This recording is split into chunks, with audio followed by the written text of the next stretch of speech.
Hi friends, welcome to RA3 academy. मेरा laptop खराब होने की वजह से मैं लाइव सेशन नहीं ले पा रही हूँ वीकली करंट अफेयर्स के, और इसीलिए मैंने सोचा कि और ज्यादा देरी ना करके मैं जस्ट रिकॉर्डिंग तो अपलोड कर दूं। और एक्चुअली लैपटॉप में खराबी होने की वजह से ही मैं फेसलेस वीडियो बना रही हूँ। आज मैं फेस भी मतलब मैं वीडियो भी ऑन नहीं कर पा रही हूँ, so please bear with me. आज हम करेंगे weekly current affairs from 30 January to 5 February 2026। आज के करंट अफेयर्स काफी इंपॉर्टेंट है आपके प्रीलिम्स और मेंस एग्जाम्स के लिए। तो चलो हम आगे बढ़ते हैं। आज के टॉपिक्स है right to menstrual health. Right to menstrual health को फंडामेंटल राइट डिक्लेयर किया गया है, तो ये इंपॉर्टेंट है। देन रामसर साइट्स और दो ऐड हुई है इंडिया में, और अभी टोटल रामसर साइट्स 98 हो गई है। सो उसके रिलेटेड ये टॉपिक है। देन डिस्कॉम्बोब्यूलेटर यूएसए ने यूज किया था, तो ये भी हम देखेंगे कि ये चीज क्या है। अभी काफी न्यूज में है ये बात। Then Gujarat as a tiger state, तो गुजरात को टाइगर स्टेट स्टेटस दिया गया है, तो वो देखेंगे। And new consumer price index series, तो अभी नए कंज्यूमर प्राइस इंडेक्स की नई सीरीज लॉन्च हुई है, तो उसके बारे में भी हम जानेंगे। Now first topic is right to menstrual health. So ये है क्या?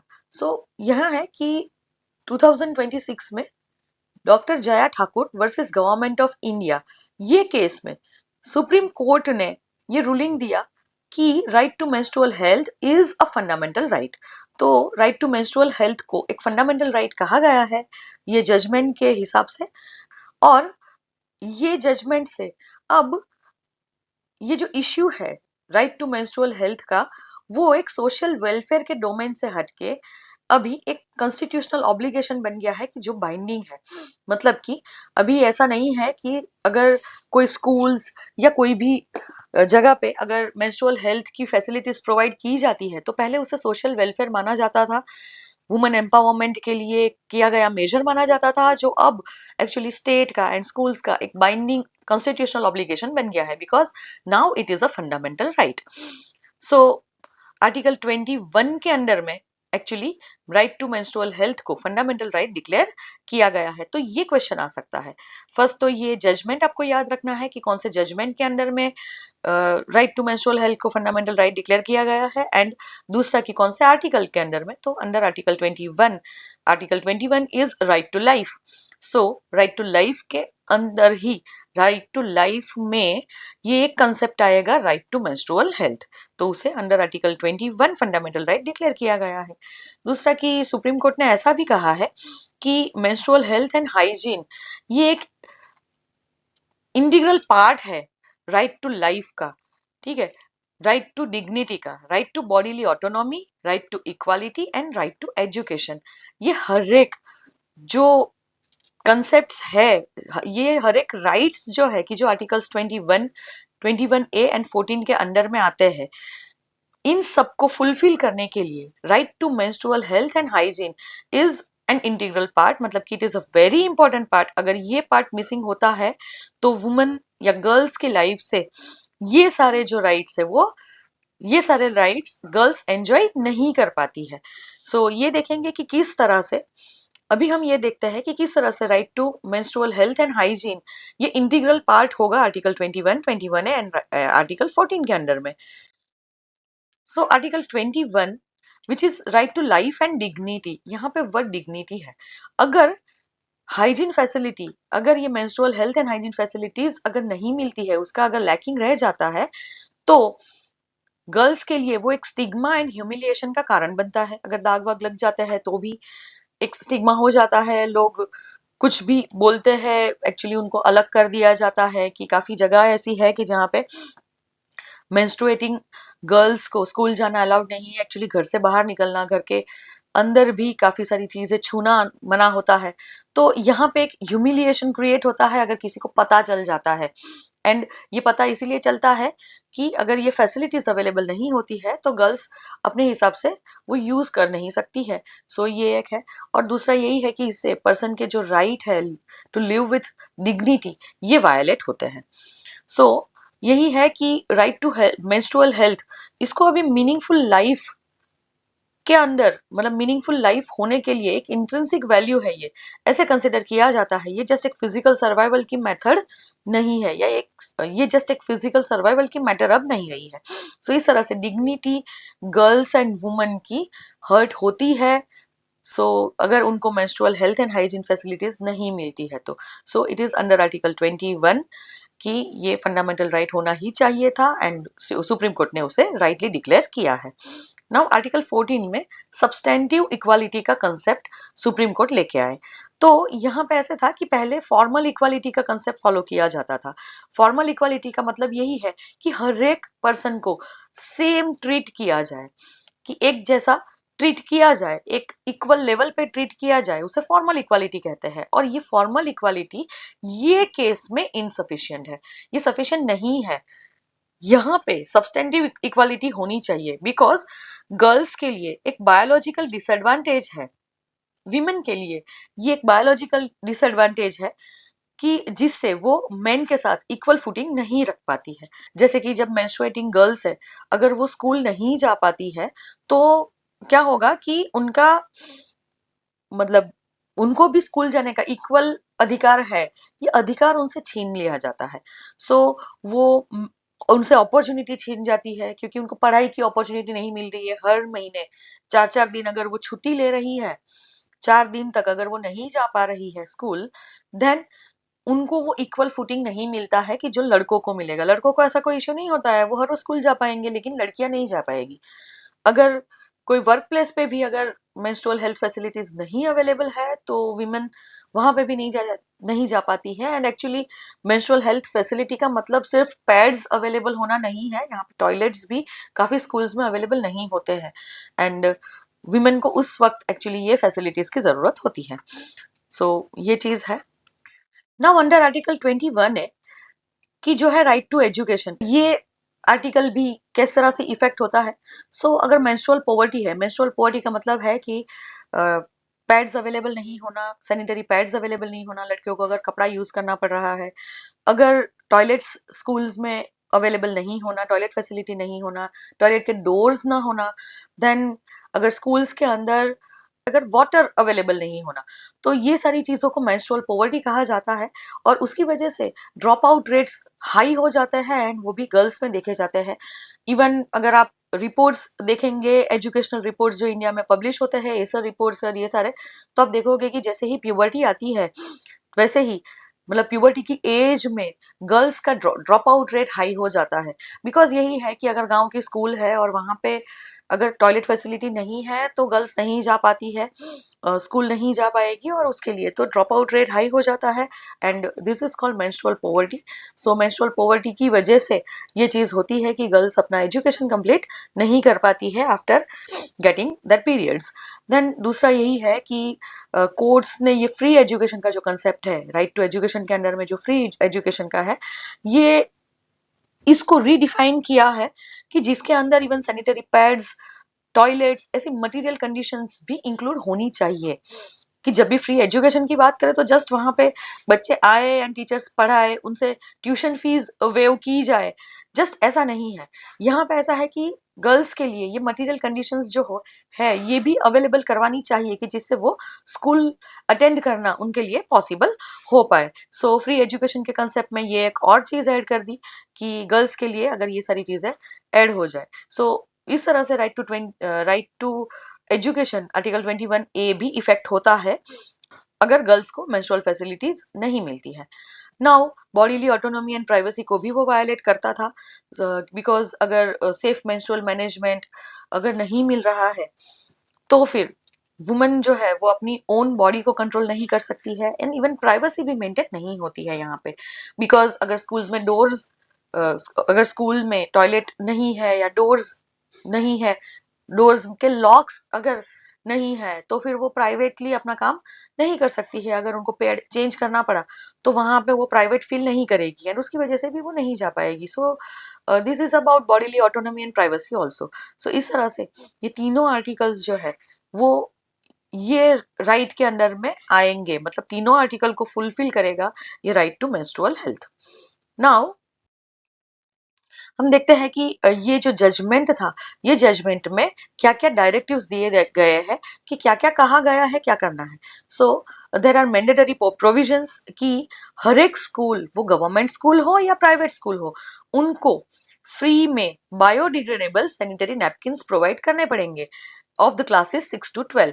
तो 6 to 12 के क्लास में जो भी गर्ल्स है जिनको जरूरत पड़ती है, उनको फ्री और बायोडिग्रेडेबल सैनिटरी नैपकिन्स प्रोवाइड करने पड़ेंगे, चाहे वो गवर्नमेंट स्कूल हो या प्राइवेट स्कूल हो। एंड स्टेट शुड एंश्योर कि हर एक स्कूल्स में ये फैसिलिटीज अवेलेबल हो, एटलीस्ट सैनिटरी पैड्स अवेलेबल हो।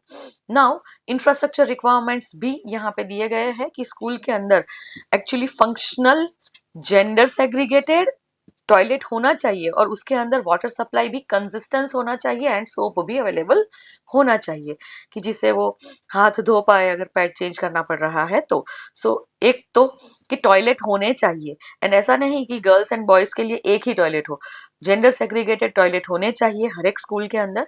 एंड ये टॉयलेट्स के अंदर वाटर सप्लाई भी होना चाहिए, सोप भी होना चाहिए, एंड या doors and all this privacy facilities भी यहाँ पे मेंटेन होनी चाहिए। देन दूसरा यही है कि MHM कॉर्नर्स, तो यही है कि हर एक स्कूल्स के अंदर ये मेंस्ट्रुअल हाइजीन मैनेजमेंट कॉर्नर्स होने चाहिए।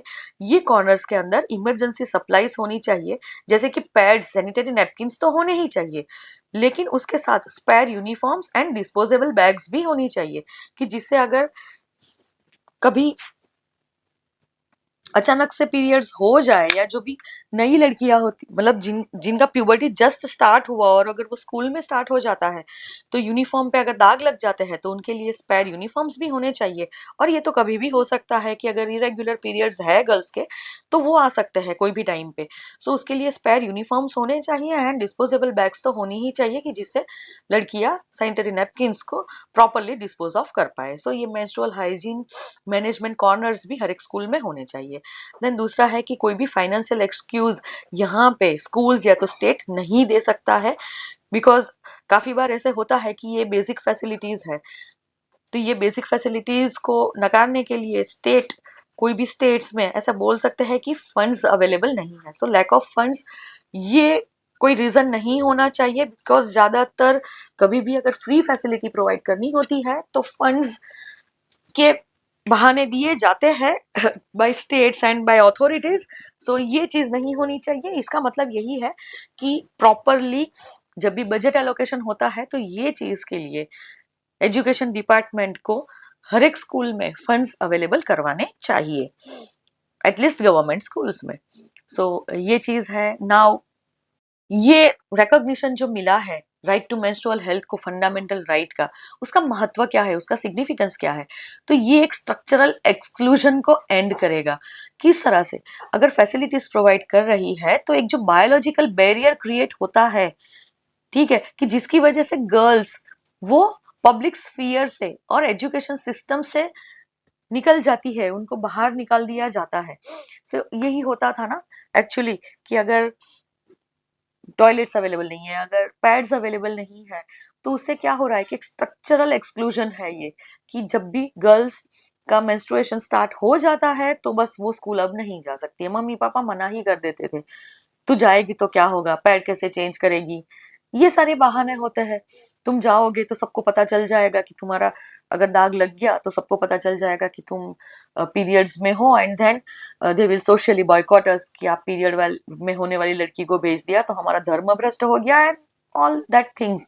सो ये एक बैरियर बना रहा था, and this barrier is biological, actually this is a biological thing. इसमें पाप पुण्य जैसा कुछ होता नहीं है, लेकिन ये चीज हमारे समाज में मानी जाती है। सो ये एक स्ट्रक्चरल एक्सक्लूजन है कि जिससे गर्ल्स कहीं बाहर नहीं जाती है एंड एजुकेशन भी उनसे एजुकेशन से भी वो वंचित रह जाती है। सो ये एक एक्सक्लूजन को ये एंड करेगा।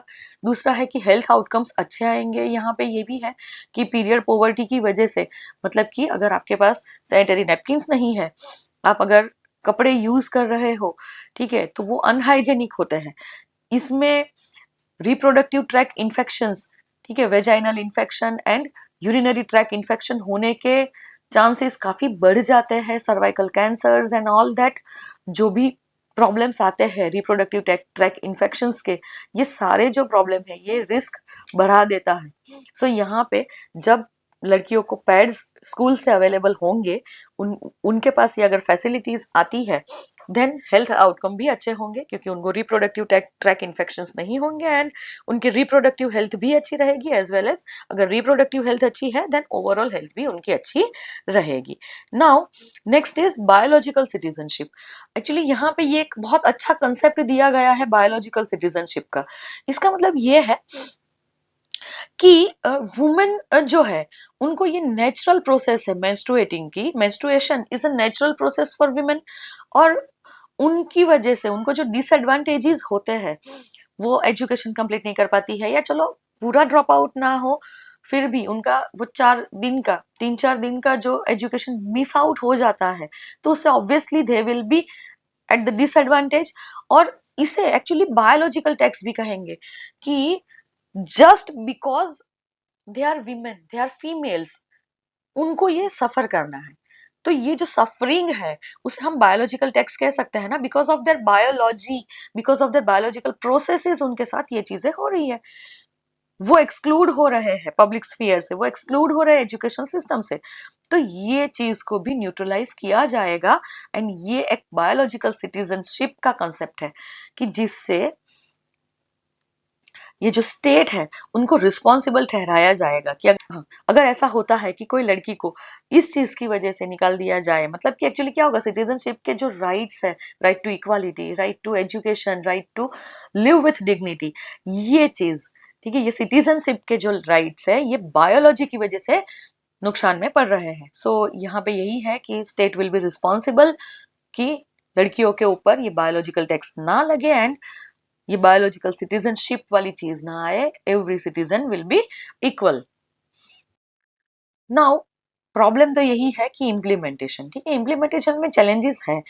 इंडिया बहुत बड़ा कंट्री है, बहुत ही वास्ट कंट्री है, जिसमें पॉवर्टी भी काफी ज्यादा है and even urban rural gap भी काफी ज्यादा है। तो यहाँ पे एक लास्ट माइल गैप रह जाती है। This will be the first challenge in the implementation कि ऑब्वियसली पेपर पे टॉयलेट्स एग्जिस्ट करते हैं, लेकिन ये टॉयलेट्स फंक्शनल नहीं है।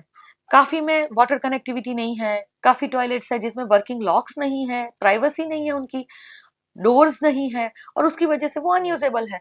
तो टॉयलेट होने के बावजूद भी बना तो दिया, लेकिन अगर ये चीजें, अगर ये बेसिक फैसिलिटीज टॉयलेट्स में अवेलेबल नहीं है तो ये गैप रह जाती है, और जिसकी वजह से वो अनयूजेबल है। और ये चीजें होती है ड्यू टू प्रॉपर, मतलब फंडिंग आ गया, एक बार फंडिंग दे दिया, टॉयलेट बन गया, देन फिर मेंटेनेंस, तो ये गैप रहती है। सो मेंटेनेंस के लिए भी फंडिंग चाहिए। सो यहाँ पे ये एक इम्प्लीमेंटेशन के लिए चैलेंज है। देन सोशल स्टिग्मा, सो यही है कि cultural taboos are deeply rooted. यहाँ ऐसा है कि मतलब हमारे कल्चर के अंदर ऐसा कहा गया है कि एक्चुअली हम ये डिस्कस तक नहीं कर सकते हैं कि आई एम ऑन पीरियड्स, ऐसा बोलते तक नहीं है। इवन आज भी देखा गया है कि काफी जगह पे सिर्फ महिलाओं के अंदर ये बात होती है, कोई पुरुष ये जान नहीं सकता है कि पीरियड पे है, तो वो चीज छुपाने की बात है। पीरियड्स पे है तो किसी को पता नहीं होना चाहिए, और इसकी वजह से होता है कि टीचर्स तक डिस्कस नहीं करते हैं, इवन स्टूडेंट्स भी ये चीज ओपनली डिस्कस नहीं कर पाते हैं। और अगर डिस्कस ही नहीं कर सकते हैं, टीचर को अगर बच्ची बोल ही नहीं सकती है कि मुझे पैड चाहिए मैम, या पैड चाहिए सर, तो फिर ये फैसिलिटीज अगर मिलती भी है तो उसे यूटिलाइज कैसे करेंगे। सो ये कल्चरल टैबूज जो है वो तो सबसे पहले निकलने चाहिए, and these are deeply rooted कि उसको निकालना बहुत मुश्किल है। आज के दिन भी बेटियां पापा से डिस्कस नहीं कर सकती है कि आई एम ऑन पीरियड। सो ये सारी चीजें हैं। देन लॉजिस्टिक्स की बात करें तो ये भी है कि सैनिटरी प्रोडक्ट्स जो भी प्रोवाइड की जाएगी उसको कंसिस्टेंटली प्रोवाइड करना भी जरूरी है ना, तो वो मेंटेन करना मुश्किल है कि कंटिन्यूअसली सप्लाई जो मिले, जो रिमोट और ट्राइबल रीजन्स है ये सारी जगह पे ये चीजें कंटिन्यूअस प्रोवाइड करना, सभी गर्ल्स को ये फैसिलिटीज प्रोवाइड करना, ये एक प्रॉब्लम है। दूसरा है कि एनवायरमेंटल इम्पैक्ट। अभी ये भी है कि भले ही कोर्ट ने बायोडिग्रेडेबल पैड्स देने को कहा है, मैंडेट किया है, बट आज भी हमारा जो मार्केट है वो प्लास्टिक बेस्ड प्रोडक्ट से ही भरा पड़ा है, और उसकी वजह से वेस्ट मैनेजमेंट में भी एक चैलेंज आती है कि जो एनवायरमेंटली डिग्रेडेबल नहीं है, वो बायोडिग्रेडेबल नहीं होते हैं आज के पैड्स, और प्लास्टिक वेस्ट काफी जनरेट होता है। प्लस वहां पे जो जेल्स यूज होती है एंड जो ब्लड उसके ऊपर पड़ा रहता है उससे काफी पैथोजेंस भी क्रिएट होते हैं। सो यही है कि कोर्ट ने भले ही मैंडेट किया है, कोर्ट ने भले ही मैंडेटरीली या कंपल्सरीली कहा है कि बायोडिग्रेडेबल पैड्स प्रोवाइड करने हैं, लेकिन अगर सपोज कोई रूरल एरिया है या कोई दूर का रिमोट एरिया है जहां पे ये कंटिन्यूअस अगर लॉजिस्टिकल चैलेंजेस है कि कंटिन्यूअस सप्लाई नहीं मिल रहा है गवर्नमेंट की ओर से बायोडिग्रेडेबल पैड्स का, तो फिर वो प्लास्टिक बेस्ड प्रोडक्ट्स यूज करने वाले हैं and at that time it is also an environmental, वो इम्पैक्ट करेगा एनवायरमेंट को भी। नाउ गवर्नमेंट इनिशिएटिव्स क्या कुछ थी नहीं ये चीज के लिए, या है? मेंस्ट्रुअल हेल्थ के लिए गवर्नमेंट की इनिशिएटिव्स है पीएम बीजेपी, प्रधानमंत्री भारतीय जन औषधि परियोजना, कि जिसके अंडर में जन औषधि केंद्र चलते हैं, जिसमें ये सुविधा नाम के ऑक्सो बायोडिग्रेडेबल पैड्स सब सिर्फ ₹1 में प्रोवाइड किए जाते हैं। नाउ दूसरा है मेंस्ट्रुअल हाइजीन स्कीम। तो ये स्कीम भी है कि जिसमें रूरल एरियाज में जो एडोलेसेंट गर्ल्स है उनको अवेयरनेस दी जाती है एंड उनको प्रोडक्ट्स प्रोवाइड की जाती है, तो प्रोडक्ट एक्सेस भी उनको मिले, इन शॉर्ट सैनिटरी पैड्स भी उनको डिस्ट्रीब्यूट किए जाते हैं। तो उसकी ये स्कीम है मेंस्ट्रुअल हाइजीन स्कीम। देन समग्र शिक्षा अभियान जो चला रहा है मिनिस्ट्री ऑफ एजुकेशन, तो उसके अंदर भी ये वेंडिंग मशीन्स एंड इंसिनरेटर्स ये दोनों प्रोवाइड करने की बात की हुई है कि हर एक स्कूल में समग्र शिक्षा अभियान के अंडर में मिनिस्ट्री ऑफ एजुकेशन थ्रू ये वेंडिंग मशीन्स प्रोवाइड किए जाए फॉर सैनिटरी पैड्स एंड मतलब कि वेंडिंग मशीन से सैनिटरी पैड्स मिलने चाहिए एंड दूसरा कि ये पैड्स जो डिस्पोज्ड के किए गए हैं, जो फेंके गए पैड्स है उसको इंसिनरेटर्स में जाके मतलब उसको जला दिया जाए, तो मतलब उसको डिस्कार्ड करने के लिए भी ये समग्र शिक्षा अभियान के अंडर में ये प्रोविजंस है। नाउ वे फॉरवर्ड क्या रहेगा इसका? सबसे पहला है तो करिकुलम को रिफॉर्म किया जाए। अभी यही है कि ये टॉपिक को डिस्कस करना वो टैबू है कि डिस्कस नहीं कर सकते हैं, एक स्टिग्मा अटैच्ड हो जाता है कि अगर किसी को पता चल जाए कि अगर लड़की पीरियड में है या दाग लग जाए एंड ऑल दैट, तो ये टॉपिक को डिस्टिग्मेटाइज करने के लिए मतलब कि ये स्टिग्मा हटाने के लिए स्कूल करिकुलम में बॉयज और गर्ल्स दोनों के लिए ये मेंस्ट्रुअल हेल्थ जो टॉपिक है उसको इंटीग्रेट करना चाहिए। अभी होता क्या है कि जैसे ही लड़कियां 5th-6th में होती है तो उनको जस्ट लड़कियों को अलग ले जाया जाता है एक हॉल के अंदर एंड सब लड़कियों को ये प्रोडक्ट्स के बारे में एंड ये पीरियड्स होते क्या है, मेंस्ट्रुएशन क्या है, उसके बारे में जानकारी दी जाती है, बट बॉयज को ये जानकारी नहीं दी जाती है एंड उसकी वजह से यहाँ पे एक प्रॉब्लम आता है कि बॉयज नहीं समझ पाते हैं ये चीजों को, वो हंसते हैं लड़कियों के ऊपर। ये हंसी मजाक बन जाती है लड़कियां की जब भी अगर दाग लग जाए या कुछ होता है तो, और उसकी वजह से दोनों को एजुकेशन देना चाहिए, ये बॉयज एंड गर्ल्स दोनों के लिए इंपॉर्टेंट है, तो ये करिकुलम में ही मेंस्ट्रुअल हेल्थ को इंटीग्रेट करना चाहिए कि ऐसा this is the normal thing, this is the biological process कि जिससे लड़कियों को पीरियड्स आते हैं, तो ये चीजें सिखाई जानी चाहिए गर्ल्स को भी और बॉयज को भी।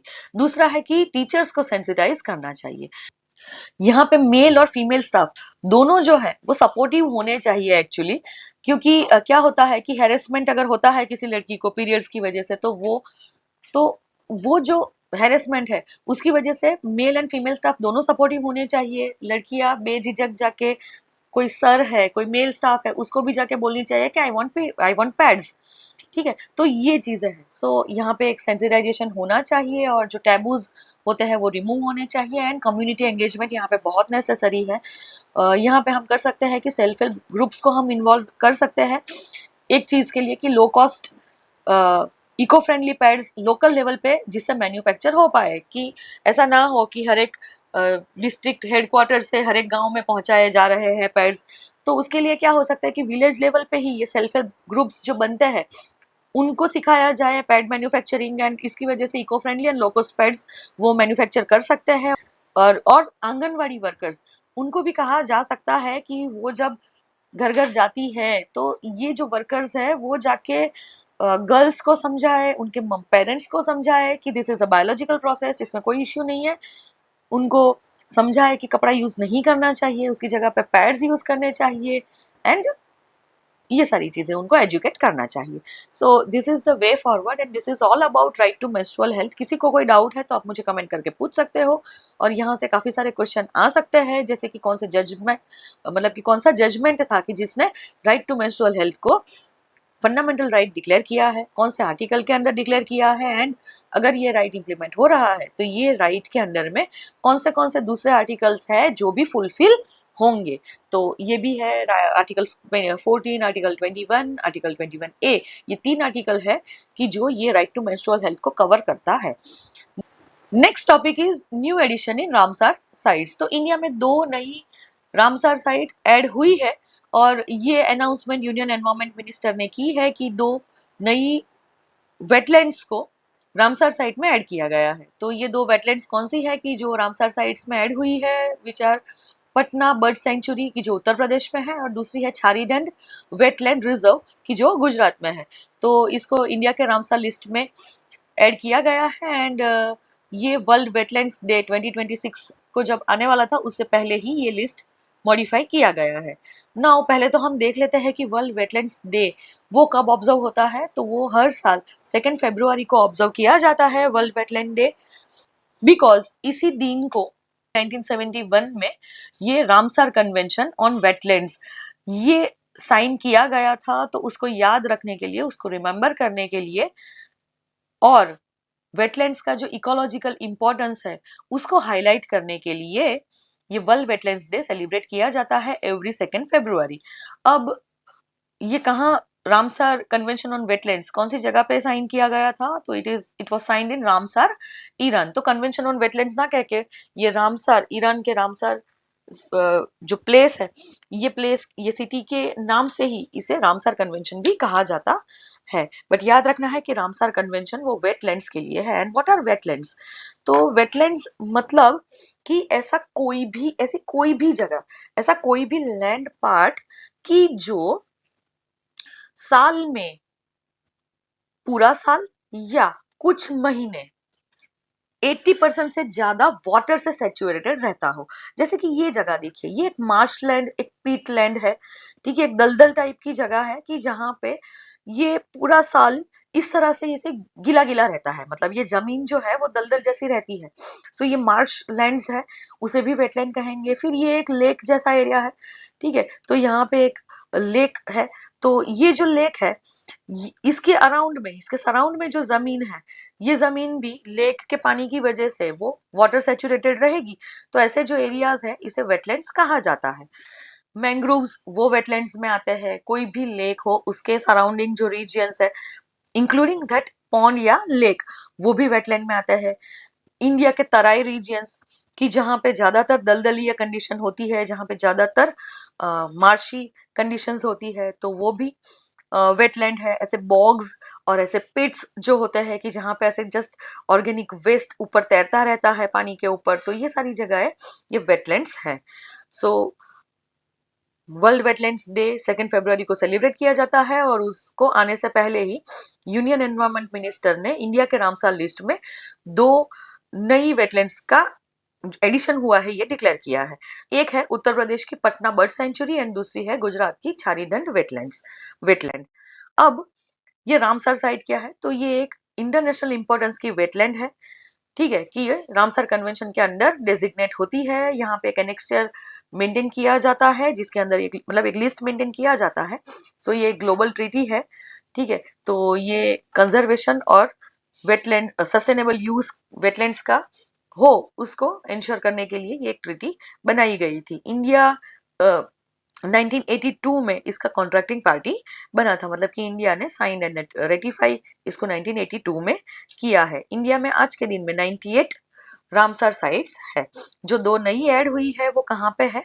तो ये उत्तर प्रदेश का मैप है, एंड उत्तर प्रदेश में इस तरह से ये जगह पे पटना बर्ड सेंचुरी ऐड हुई है। तो उत्तर प्रदेश के वेस्टर्न साइड में ये पटना बर्ड सेंचुरी आई हुई है। एंड सेम वे गुजरात के कच्छ रीजियन में, ठीक है, ये कच्छ रीजियन में भी वेस्टर्न साइड में कह सकते हैं गुजरात के भी, ये छारीडंड वेटलैंड रिजर्व है। तो ये लोकेशंस थे। नाउ हम दोनों वेटलैंड्स के बारे में देख लेते हैं। सो पटना बर्ड सेंचुरी वो कहाँ है, तो उत्तर प्रदेश के इटाह डिस्ट्रिक्ट में वो आया हुआ है। सो ये इटाह डिस्ट्रिक्ट के जालेसर सब डिवीजन में लोकेटेड है। ये देखिए कितना ब्यूटीफुल नजारा है ये वेटलैंड का। एक्चुअली यहाँ पे माइग्रेटरी बर्ड्स यहाँ आते हैं। तो ये actually one of the smallest bird sanctuaries है, कि काफी छोटा एरिया है, काफी छोटा सा लेक है, बट ये इकोलॉजिकली काफी रिच है। यहाँ पे वो काफी बड़े अमाउंट में बर्ड पॉपुलेशन को सपोर्ट करता है। ये हैबिटेट क्या है, तो ये फ्रेश वाटर मार्शिस है, मतलब कि यहाँ पे फ्रेश वाटर मार्शिस आए हुए हैं, दलदल है फ्रेश वाटर के, वुडलैंड्स है, मतलब कि यहाँ पे जंगल भी टाइप का भी है, एंड ग्रासलैंड्स भी यहाँ पे आए हुए हैं। बायोडाइवर्सिटी कौन सी है, तो यहाँ पे 10,000 से ज्यादा माइग्रेटरी बर्ड्स विंटर में आते हैं। एंड ऑब्वियसली लोकल बर्ड्स तो कुछ होंगे ही, तो जो वो तो होते ही है। तो वाटरफॉल्स के लिए ये काफी इंपॉर्टेंट जगह है। एंड विंटर में ये एक as a breeding ground work करता है, कि जहाँ पे माइग्रेटरी बर्ड्स काफी सारे आते हैं। दूसरा है कि कौन से बर्ड्स आते हैं, तो यहाँ पे रोजी pelican, Eurasian Spoonbill, northern Pintail, ये माइग्रेटरी बर्ड्स है कि जो उड़ के यहाँ से आते हैं। देखिए कितने ब्यूटीफुल बर्ड्स यहाँ पे आते हैं इस तरह से। ये पीछे आप वुडलैंड्स एंड ये यहाँ पे बीच में ग्रासलैंड्स आप देख सकते हो। यहाँ पे स्पीशीज डाइवर्सिटी काफी ज्यादा है, जहाँ पे अराउंड 178 बर्ड स्पीशीज है एंड 252 जितनी प्लांट स्पीशीज है। ये स्पीशीज है दोस्तों, ये नंबर ऑफ इंडिविजुअल या नंबर ऑफ ट्रीज नहीं है, ये नंबर ऑफ ट्रीज नहीं है, ये 252 टाइप्स के प्लांट यहाँ पे मिलते हैं एंड 178 टाइप्स के बर्ड्स स्पीशीज को ये सपोर्ट करता है। दूसरा यही है कि सेंट्रल एशियन फ्लाईवे जो माइग्रेटरी बर्ड्स के लिए है, उसका ये की स्टॉप ओवर है। जैसे कि सेंट्रल एशियन फ्लाईवे मतलब साइबेरिया से ये बर्ड्स विंटर में माइग्रेट करते हैं। वो सेंट्रल एशिया, मंगोलिया, चाइना होके इंडिया में एंटर होते हैं। इंडिया के अंदर नॉर्थ ईस्ट में हॉल्ट लेते हैं। फिर Chilika lake is another lake. Then दूसरे ऐसे वेटलैंड्स है काफी सारे जहां पे इंडिया में। देन कच्छ में आते हैं, वहां पे भी वो यही सेंट्रल एशियन फ्लाईवे पड़ता है। तो कच्छ में आके Pakistan, Iran, Afghanistan and then Kazakhstan होके वो वापस साइबेरिया में जाते हैं। सो ये सेंट्रल एशियन फ्लाईवे इस तरह से है। और उसका एक की स्टॉप ओवर है कि काफी बर्ड्स ये जगह पे स्टॉप करते हैं टू ब्रीड और विंटर बिताने के लिए। नाउ दूसरा है कि इसे बर्ड लाइफ इंटरनेशनल के through important bird and biodiversity area भी डिक्लेयर किया गया है। आईबीए भी ये एक है। तो बर्ड लाइफ इंटरनेशनल ये इस तरह से आईबीएस डिक्लेयर करता है कि जो एक important bird and biodiversity area है, और इससे क्या होगा कि उस पे कंजर्वेशन एफर्ट्स वो थोड़े बढ़ा दिए जाते हैं। सो ये पटना बर्ड सेंचुरी थी, कहाँ है, इटाह डिस्ट्रिक्ट ऑफ उत्तर प्रदेश। तो ये याद रखना है हमें। और इसमें कौन से मेन बर्ड्स है, तो rosy pelican, Eurasian spoonbill and northern Pintail.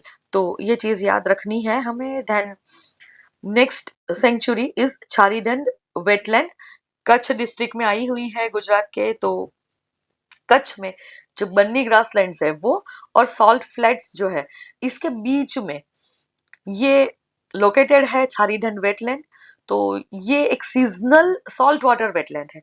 C Patna bird century जो थी वो फ्रेश वाटर वेटलैंड था, ये सॉल्ट वाटर वेटलैंड है। मतलब कि इसका जो वाटर है वो ब्रैकिश वाटर होता है, सॉल्टी वाटर होता है।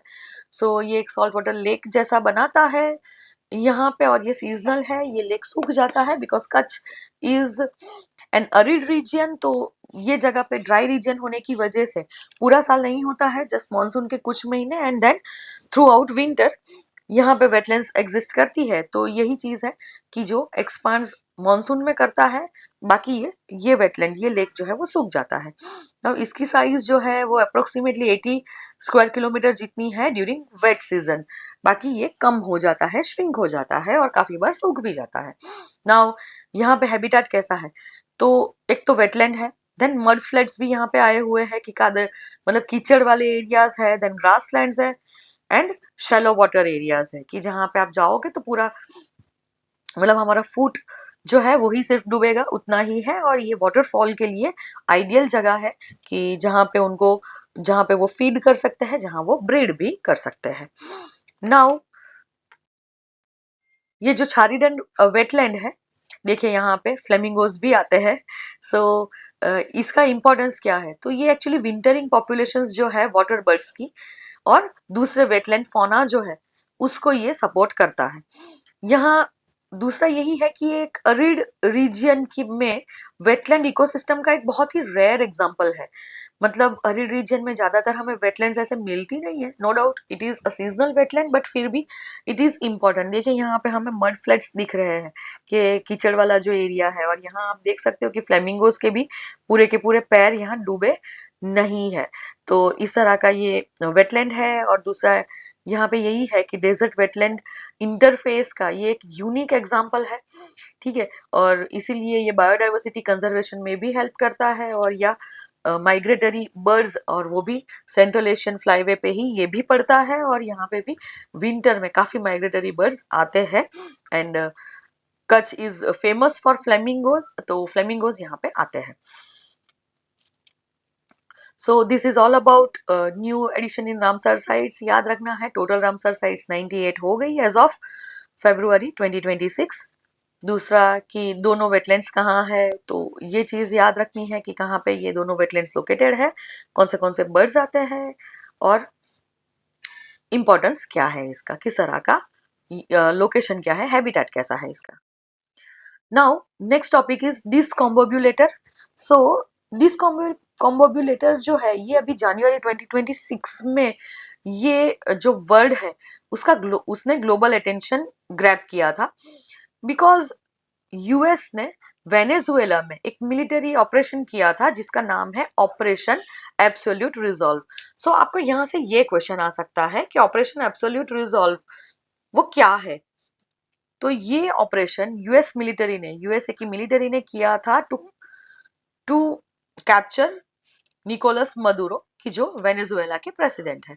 तो वेनेजुएला के प्रेसिडेंट निकोलस मदुरो को कैप्चर करने के लिए जो कैराकास में उन्होंने रेड की थी, Caracas is the capital of Venezuela, तो वहां पे ही होंगे ना प्रेसिडेंट। तो ये प्रेसिडेंट को बंदी बनाने के लिए, उनको ले जाने के लिए, उनको प्रिजन में डालने के लिए कैराकास में यूएस मिलिट्री ने एक रेड की थी, और ये रेड का नाम इन्होंने दिया था ऑपरेशन एब्सोल्यूट रिजॉल्व, और उसमें वो पकड़े भी गए थे। बट ये ऑपरेशन नोटेबल इसके लिए है बिकॉज यहाँ पे आप सोचिए कि यूएस में से ये वेनेजुएला में दूसरी एक कंट्री में जा रहे हैं, प्लस तो वहां जाके उनके सबसे हाई प्रोफाइल लीडर को वो अरेस्ट कर रहे हैं। ठीक है, तो ऑब्वियसली ये अरेस्ट करना मतलब एक बहुत ही सनसनीखेज न्यूज कहलाया जा सकता है। और इसलिए ये नोटेबल भी था क्योंकि वहां पे अभी कोई भी देश है तो अपने प्रेसिडेंट की सेफ्टी के लिए, उनकी सिक्योरिटी के लिए तो काफी सारे मेजर्स लेंगे ना। और ऑब्वियसली अगर कोई भी देश में कोई भी ड्रोन या कुछ भी हेलीकॉप्टर्स अगर आते हैं, वो ऑब्वियसली बाय एयर गए होंगे, तो उनकी रडार्स में वो पकड़ा जाएगा। उनकी जो डिफेंस सिस्टम्स है, एयर डिफेंस सिस्टम्स, उनकी जो लैंड डिफेंस सिस्टम्स है, इन सबको भेद के वो लोग वहां पे गए थे। और यहाँ पे ये हुआ था कि उनकी जो हाई सिक्योरिटी डिफेंसेस जो थी, जो भी सिस्टम्स थी, उसको न्यूट्रलाइज कर दिया गया था पहले से ही, कुछ भी चला ही नहीं ये लोग जब अंदर गए तो। ठीक है, कि उन लोगों को खुद को डिफेंड करने का कोई मौका ही नहीं मिला था। और इवन टारगेट्स को उन लोगों ने अरेस्ट किया था without a single shot being fired, और अमेरिका की कोई भी कैजुअलिटी के बिना। मतलब कि एक भी अमेरिकन सोल्जर वहां पे किल नहीं हुआ, मरा नहीं, प्लस एक भी गोली इन लोगों ने नहीं चलाई, एंड स्टिल वो लोग जाके उनके प्रेसिडेंट को कैप्चर करके, अरेस्ट करके लेके आ गए। ठीक है, सो ये यहाँ पे हुआ क्या था, जस्ट जो वहां के लोगों ने जो बताया था, एक्चुअली डिस्कॉम्बोब्यूलेटर यूज किया था, जस्ट इतना कहा था। और इसके बारे में डोनाल्ड ट्रंप ने दूसरी कोई भी डिटेल्स नहीं दी थी। बट वहां पे जो सोल्जर्स थे, वहां पे जो लोग थे, उन्होंने जो टेस्टिमनी दी है उस हिसाब से उन्होंने जो कहा है, उनके कहने के मुताबिक ऐसे हुआ था कि सबसे पहले तो ऐसे हुआ कि उनकी रडार सिस्टम काम करना बंद हो गई, उनकी रडार सिस्टम। एंड फिर उन लोगों ने मतलब काम करना बंद हो गई, देन उन्होंने देखा कि आकाश से, sky through the drones and helicopters आ रहे हैं, American helicopters and American drones अंदर आ गए। और वो लोग जब मिसाइल से उनको न्यूट्रलाइज करने का ट्राई करने के, इंटरसेप्ट करने के लिए ट्राई किया उन लोगों ने, तो वेनेजुएला की ये जो मिसाइल सिस्टम्स है ना वो भी डीएक्टिवेट कर दी गई थी, तो एक भी मिसाइल भी नहीं चली। फिर और थोड़ा जब वो पास आए तो उन लोगों ने कुछ ऐसा साउंड या कुछ ऐसे वेव्स मतलब रिलीज किए थे कि जिसकी वजह से ये जो सोल्जर्स है ना उनको ऐसा लगा कि कान फट जाएगा, इतना जोर से जैसे सायरन जैसी आवाज आई। एंड वो लोग मतलब एकदम से हेडेक होना स्टार्ट हो गया। देन ऐसी हालत हो गई थी कि वो अब हिल भी नहीं पा रहे थे, एकदम से स्टिल स्टेडी हो गए थे, सब ऐसे गिर गए थे, कोई उठ के कुछ भी नहीं कर पाया। एंड ये सोल्जर्स हेलीकॉप्टर से उतरे, वहां पे उनके प्रेसिडेंट के हाउस में गए एंड वहां पे जाके उनकी वाइफ को और प्रेसिडेंट को और उनकी वाइफ को दोनों को कैप्चर करके लेके चले गए। तो एकदम जैसे एक मूवी कोई देख रहे हो ना हम, कोई साईफाई मूवी, और उसके अंदर जो दिखाते हैं ना, इस तरह का कुछ ऑपरेशन ये डिस्कॉम्बिबुलेटर के थ्रू इन लोगों ने किया था। अब ये सिस्टम जो है डिस्कॉम्बिबुलेटर, उसका नेचर क्या है, ये चीज क्या है? तो एक्सपर्ट्स जस्ट इतना क्लैरिफाई कर पाते हैं कि डिस्कॉम्बिबुलेटर वो कोई एक सिंगल डिवाइस नहीं है, वो कोई एक सिंगल वेपन नहीं है। जैसे ये यहाँ पे एक सिंगल डिवाइस नहीं, यहाँ पे कॉम्बिनेशन ऑफ फैक्टर्स है, कॉम्बिनेशन ऑफ वेपन्स है। ये डिस्कॉम्बिबुलेटर कोई एक सिंगल डिवाइस नहीं है, बट ये एक इंटीग्रेटेड ऑपरेशनल सूट है कि जिसमें नॉन लीदल वेपन्स का यूज होता है। नॉन लीदल वेपन्स का मतलब होता है कि जिससे कोई मरेगा नहीं, कोई फैटेलिटी नहीं होगी यहाँ पे। देन इलेक्ट्रॉनिक डिवाइसेस का उपयोग होता है यहाँ पे। दूसरा कि डायरेक्टेड एनर्जी टेक्नोलॉजीज का यहाँ पे यूज होता है कि जिसकी वजह से मार नहीं डालते लेकिन इनकेपेसिटेट कर सकते हैं। मैंने अभी ही कहा ना कि सोल्जर्स हिल नहीं पा रहे थे, ऐसी कंडीशन कर दी थी। तो ऐसे वेपन्स या तो ऐसी सिस्टम्स, ऐसी टेक्नोलॉजीज एंड डिवाइसेस का कॉम्बिनेशन होता है। जैसे कि यहाँ पे ये कोई डिवाइस है कि जो जैसे साउंड वेव्स छोड़ रही है।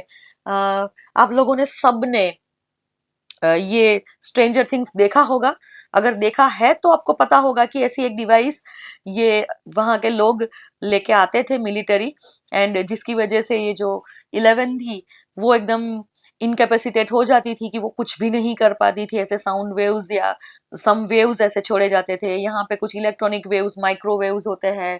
देन लेजर लेजर बीम्स, ये वाला जो है इसे लेजर बीम छोड़े जाते हैं। देन इस तरह के अलग अलग टाइप के वेव्स, साउंड वेव्स होते हैं, लाइट वेव्स होते हैं।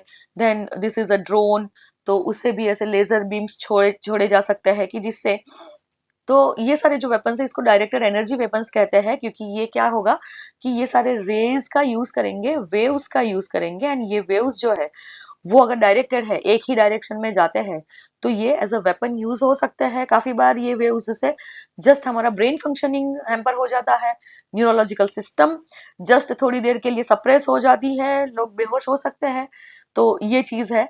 हाँ, इवन ये जो सोल्जर्स से जो निकोलस मदुरो को सिक्योरिटी प्रोवाइड कर रहे थे, तो वो उसके जो बॉडीगार्ड्स थे उनके नाक से भी खून निकला था बिकॉज ऑफ दिस डिवाइसेस। तो ऐसी कॉम्बिनेशन ऑफ डिवाइसेस को डिस्कॉम्बोब्यूलेटर कहेंगे कि अभी ऐसी ऐसी हालत है कि सामने वाला अगर हिल ही नहीं रहा है, वो अगर उंगली भी नहीं हिला पा रहा है, तो वो गन कैसे चलाएगा? तो उसको मार डालने की जरूरत नहीं है, जस्ट आप जाओ, आप लेके आ जाओ, आपको जो काम करना है वो आप कर सकते हो। तो इस तरह का कुछ ये वेपन सिस्टम है डिस्कॉम्बोब्यूलेटर। अब ये जो सिस्टम है इसको दो मेन फंक्शनल एरियाज में कैटेगराइज किया जाता है, मतलब कि दो एरिया में इसको डिवाइड किया जाता है। एक होता है एंटी पर्सनल, जिसे फिजियोलॉजिकल एंड कॉग्निटिव डिसोरिएंटेशन होता है। अब फिजियोलॉजिकल डिसोरिएंटेशन का मतलब यह है कि आप हिल नहीं पा रहे हो, ठीक है, आप हाथ पैर नहीं हिला पा रहे हो, जिसे कहेंगे फिजियोलॉजिकल डिसोरिएंटेशन, कि गिर गए, आप खड़े भी नहीं रह पा रहे हो। एंड कॉग्निटिव डिसोरिएंटेशन का मतलब है कि it will create confusion in your mind, confusion हो जाएगा, ब्रेन थोड़ी देर के लिए काम करना बंद हो जाएगा, हेडेक होगा, समझ में नहीं आ रहा है कि क्या हो रहा है। This is called cognitive disorientation. तो ये अगर करता है, मतलब कि ह्यूमंस पे जो इफेक्ट करने वाली टेक्नोलॉजीज है उसे कहेंगे एंटी पर्सनल टेक्नोलॉजीज। फर्स्ट कि कौन सी टेक्नोलॉजी इसमें आ सकती है, किस किस टाइप के वेपन्स यूज हो सकते हैं। So first is active denial system. तो इसका मतलब ऐसा होता है कि ये हीट रेज छोड़ता है। ये भी डायरेक्टेड एनर्जी वेपन है जिसमें कुछ टाइप की एनर्जी छोड़ी जाती है। तो ये क्या करता है कि ये मिलीमीटर वेव एनर्जी, मतलब कि जो वेव्स होते हैं जिसकी वेवलेंथ मिलीमीटर्स में हो, मतलब कि हाई फ्रीक्वेंसी स्मॉल वेवलेंथ, ऐसे वेव्स को एक डिवाइसेस के थ्रू डायरेक्ट किया जाता है, छोड़ा जाता है, और उससे क्या होगा कि स्किन पे बर्निंग सेंसेशन फील होगा, इंटेंस बर्न होगा, ऐसे लगेगा कि बहुत ज्यादा जल गई स्किन। तो ऐसे बर्निंग सेंसेशन फील होता है, इसलिए इसको हीट रे भी कहा जाता है। तो no doubt directly heat source नहीं है, कोई आग नहीं लगाई जाती है, बट ऐसे रेज छोड़े जाते हैं कि जिससे एक बर्निंग सेंसेशन आता है। आप लोगों ने देखा होगा कि अगर फोन में, आपके मोबाइल फोन में अगर फ्लैश चालू है और उसके ऊपर आप उंगली रख दो, तो थोड़ी देर के बाद में एक गर्मी लगती है उंगली को, एक हीटिंग सेंसेशन आता है ना, इस टाइप के रेज है ये। ठीक है, तो उसकी वजह से क्या होगा कि जो टारगेट्स होंगे, कि जो सोल्जर्स होंगे, वो भाग जाएंगे वहां से, रुक नहीं पाएंगे, उनको भागना ही पड़ेगा। तो this is active denial system है। दूसरा है एकोस्टिक हेलिंग या तो सोनिक वेपन्स। तो ऐसे वेपन्स की जो high pitched directional sound produce करते हो, तो साउंड वेव्स प्रोड्यूस किए जाते हैं जिसमें हाई पिच बहुत ही हाई होती है, और हाई पिच मतलब कि ऐसा है कि हम जो सुन पाते हैं उससे ज्यादा फ्रीक्वेंसीज के ये साउंड वेव्स यहाँ पे छोड़े जाते हैं, और ये वेव्स की वजह से चक्कर आने लगते हैं, वर्टिगो इज चक्कर। देन नाउशिया का मतलब है कि उल्टी वाली सेंसेशन आती है, आपको वॉमिट सेंसेशन आ जाती है, एंड सीवियर कंफ्यूजन क्रिएट करते हैं। तो ऐसे जो वेपन्स होंगे उसे अकोस्टिक या तो सोनिक वेपन्स कहेंगे। नाउ फ्रे इफेक्ट मतलब कि माइक्रोवेव ऑडिटरी इफेक्ट यहाँ पे क्रिएट होगी। तो यहाँ पे क्या होगा कि पल्स्ड माइक्रोवेव को यूज किया जाता है। पल्स्ड माइक्रोवेव मतलब कि ऐसे बार बार बार बार बार बार बार बार आने वाले वेव्स। तो इससे फैंटम साउंड्स प्रोड्यूस होते हैं इनसाइड द पर्सन्स हेड। ये एक्चुअली ऐसे नहीं लगेगा कि साउंड है, लेकिन जब ये वेव्स एक बार बार मतलब जैसे बंदूक की गोली चलती है कंटिन्यूअसली मशीन गन से, वैसे ये वेव्स छोड़े जाते हैं, और उसकी वजह से ब्रेन के अंदर जैसे कोई हैमर लग रहा हो ना, ऐसे साउंड्स प्रोड्यूस होते हैं, और उसकी वजह से एकदम से साइकोलॉजिकल डिस्ट्रेस होगा, आप कान और सर पकड़ के बैठ जाओगे। तो इसे फ्रे इफेक्ट भी कहा जाता है कि जो माइक्रोवेव से होती है। नाउ विजुअल डेजलर्स, तो इसका मतलब यही होता है कि हाई इंटेंसिटी लेजर्स होते हैं ये, कि जिससे पर्सन टेम्पररीली ब्लाइंड हो जाएगा या तो डिसोरिएंट हो जाएगा। ऑब्वियसली एकदम से आंखों के अंदर फ्लैश लाइट मार दे तो हम भी थोड़ी देर के लिए तो डिसोरिएंट हो जाते हैं ना, आंखें बंद कर देनी पड़ती है, हम आगे कुछ देख नहीं पाते हैं। यहाँ पे थोड़ी देर के लिए डिसोरिएंट भी हो सकता है, या तो टेम्पररीली ये ब्लाइंड भी हो सकता है कि और कुछ दिखेगा नहीं। ऑब्वियसली जब भी आप अगर कोई लाइट सोर्स को देख रहे हो तो उतनी जगह ब्लैक स्पॉट बाद में आपको दिखाई देता है ना, वही चीज, वही इफेक्ट यहाँ पे हो रही है, तो जिसे विजुअल डेजलर्स कहा जाएगा। सो एंटी पर्सनल जो फंक्शनल एरिया है या तो एंटी पर्सनल वेपन्स जो डिस्कम्बोबुलेटर में यूज होते हैं, वो है एक्टिव डिनायल सिस्टम की जो हीट रे टाइप की इफेक्ट करेगा, और वो मिलीमीटर वेव एनर्जी को यूज करता है। ये याद रखिएगा, अगर थोड़ा ज्यादा डीप में पूछेंगे, बिकॉज वो बहुत डिस्कस हो रहा है ये टॉपिक अभी न्यूज़पेपर्स में, और इसमें तो काफी डिस्कस हुआ था वो दिनों में। सो ये कौन से वेव्स यूज कर रहे हैं वो भी आप याद रख सकते हो। तो active denial system millimetre wave energy को यूज करता है। सोनिक वेपन्स या तो अकोस्टिक हेलिंग, ये हाई पिच्ड साउंड वेव्स को यूज करते हैं। देन फ्रे इफेक्ट, या तो अगर फ्रे इफेक्ट प्रोड्यूस कर रहे हैं या माइक्रोवेव ऑडिटरी इफेक्ट ये प्रोड्यूस कर रहे हैं तो वो पल्स्ड माइक्रोवेव को यूज करते हैं। एंड विजुअल डेजलर्स टेक्नोलॉजी में वो लोग हाई इंटेंसिटी लेजर्स को यूज करते हैं। तो ये सारे थे कि जो कोई पर्सन को इनकेपेसिटेट करने के लिए, पर्सन को मजबूर करने के लिए, या तो उसको थोड़ी देर के लिए बेकार करने के लिए, मतलब थोड़ी देर के लिए उसको डिसोरिएंटेड करने के लिए ये चीजें यूज होती है। इससे कोई परमानेंट डैमेज होने के चांसेस बहुत कम है। नाउ एंटी इंफ्रास्ट्रक्चर वेपन्स की जिसमें इलेक्ट्रॉनिक एंड साइबर न्यूट्रलाइजेशन की बातें होती है। सो जो भी इलेक्ट्रॉनिक डिवाइसेस है कि जो सेंसिंग करती है, तो ऐसे सेंसिंग डिवाइसेस जैसे कि रडार्स है, तो रडार्स आर इलेक्ट्रॉनिक डिवाइस ना, कि जिसे पता चले कि कोई भी अगर हमारे एयर स्पेस में अगर कोई एंटर हो रहा है, या फिर अगर हाँ तो पता चले। तो ऐसे, और साइबर न्यूट्रलाइजेशन का मतलब ये है कि अगर साइबर अटैक करने हैं तो उनकी जो साइबर टेक्नोलॉजी है, साइबर सिस्टम्स जो है, जो भी साइबर सिक्योरिटी सिस्टम्स, उसको भी न्यूट्रलाइज कर सकती है। ऐसे एंटी इंफ्रास्ट्रक्चर वेपन्स भी डिस्कॉम्बोब्यूलेटर में यूज होते हैं। तो कौन सी डिवाइसेस है ये? So first is high power microwave systems. तो ऐसे सिस्टम्स जैसे कि चैम्प प्रोजेक्ट है, तो ऐसे हाई पावर्ड माइक्रोवेव सिस्टम्स होती है। अभी ये चैम्प प्रोजेक्ट है, ठीक है, ये भी actually high powered microwave systems को ही यूज करता है, कि जिसमें माइक्रोवेव्स छोड़े जाते हैं कि जो जिसका पावर काफी हाई होता है, और उससे क्या होगा कि वो इलेक्ट्रॉनिक सर्किट्स और सेंसर्स जो होते हैं ना उसको फ्राई कर देते हैं।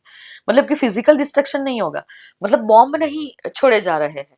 मतलब हो सकता है ना कि जो एक सपोज सेंटर है, जो सेंसिंग सेंटर होता है या तो जो कंट्रोल सेंटर होता है, वो कंट्रोल सेंटर के अंदर आप ये कंट्रोल सेंटर, मतलब आप लोगों ने कोई भी अगर मूवीज देखे हैं, कोई डिफेंस रिलेटेड मूवीज, तो उसके अंदर आप देखना कि जब भी कोई एरोप्लेन लेके या कोई फाइटर जेट लेके जब हमारे सोल्जर्स जब लड़ने के लिए जाते हैं, एयरफोर्स के लोग जो है, एयरफोर्स के ऑफिसर्स, पायलट्स जो है, वो जब जाते हैं तब उनको कमांड देने के लिए कंप्यूटर के सामने बैठे हुए आपको काफी सारे दूसरे लोग मिलते हैं, और उनको पता चलता है और उनको बोलते हैं कि नहीं आप वापस आ जाओ, आप ऐसे आगे नहीं जा सकते हो, या आपके पीछे क्या है। तो उनको जो कमांड देने वाला जो कमांड एंड कंट्रोल सेंटर है, वो सेंटर की बात हो रही है। तो या तो आप डायरेक्ट बॉम्ब या मिसाइल से ऐसे कमांड एंड कंट्रोल सेंटर को उड़ा सकते हो, या मतलब डिस्ट्रॉय कर सकते हो, या फिर ऐसा फिजिकल डिस्ट्रक्शन नहीं करना है तो जस्ट यही कि ऐसे हाई पावर्ड के माइक्रोवेव्स वहां पे एमिट कीजिए उनके ये वाली जगह पे इम्पैक्ट, ये माइक्रोवेव की इम्पैक्ट से क्या होगा कि जो भी उनके इंस्ट्रूमेंट्स है, उसकी जो इलेक्ट्रॉनिक सर्किट्स है और सेंसर्स है, वो सारे फ्राई हो जाएंगे, मतलब कि वो सारे जल जाएंगे अंदर ही, और वो डिसेबल हो जाएगा, वो चीजें जो है वो काम करना बंद कर देगी। तो पता नहीं चलेगा रडार को कि कोई ड्रोन या तो कोई एरोप्लेन हमारी टेरिटरी में आया है। नाउ ग्रेफाइट म्यूनिशंस, तो ये होता है कि जो भी पावर ग्रिड्स होती है उसे शॉर्ट सर्किट करने के लिए ग्रेफाइट म्यूनिशंस का यूज होता है। यहाँ पे ऐसे होता है कि जो भी टारगेट एरियाज है उसको डार्कनेस में लाया जाता है, मतलब कि जो भी एक सिटी है, जब अगर उसको उस वहां पे अगर आपको जाके अटैक करना है एनिमी टेरिटरी में जाके, जैसे कि जैसे उरी अटैक किया था हमने, तो उस वक्त हम ये कर सकते थे कि जैसे ऐसे ग्रेफाइट म्यूनिशंस है, उनके पावर लाइंस जो होती है ना, वहां पे ऐसे ग्रेफाइट के गोले छोड़ दीजिए, वहां पे वो उसको फेंका जाता है। तो ये जो अगर ग्रेफाइट वहां पे जाएगा तो क्या होगा कि जो भी पावर ग्रिड्स होगी ना उसमें शॉर्ट सर्किट हो जाएगी, मतलब जो एक एक पिलर है उसके ऊपर ग्रेफाइट डाल दो, ग्रेफाइट वो एक कंडक्टर है, गुड कंडक्टर है इलेक्ट्रिसिटी का, तो उसकी वजह से क्या होगा कि बहुत ज्यादा करंट एक जगह से पास हो जाएगा, शॉर्ट सर्किट कर सकता है ये, और उसकी वजह से क्या होगा कि सारी जगह पे अंधेरा हो जाएगा ना, अंधेरा हो गया है तो फिर हम अपने हिसाब से टॉर्च और ये सब लेके वहां जाके आतंकवादी को मार सकते हैं। तो ये वाली चीज भी होती है जिसे एंटी इंफ्रास्ट्रक्चर कहेंगे, यहाँ पे भी इंफ्रास्ट्रक्चर, उनके पावर इंफ्रास्ट्रक्चर को नुकसान पहुंचा रहे हैं हम। देन द शूटर प्रोग्राम, तो शूटर प्रोग्राम जो है ये एक साइबर अटैक सिस्टम है कि जो एयरबोर्न होती है, मतलब कि एयर से, और उसकी वजह से ऐसे होता है कि जैसे एक हेलीकॉप्टर जो है वो जस्ट इसके लिए होता है, जिससे एक साइबर अटैक किया जाता है कमांड एंड कंट्रोल सेंटर पे, और उससे ये पता चलता है कि एनिमी की जो रडार है वो क्या देख रही है ये हमें दिखेगा।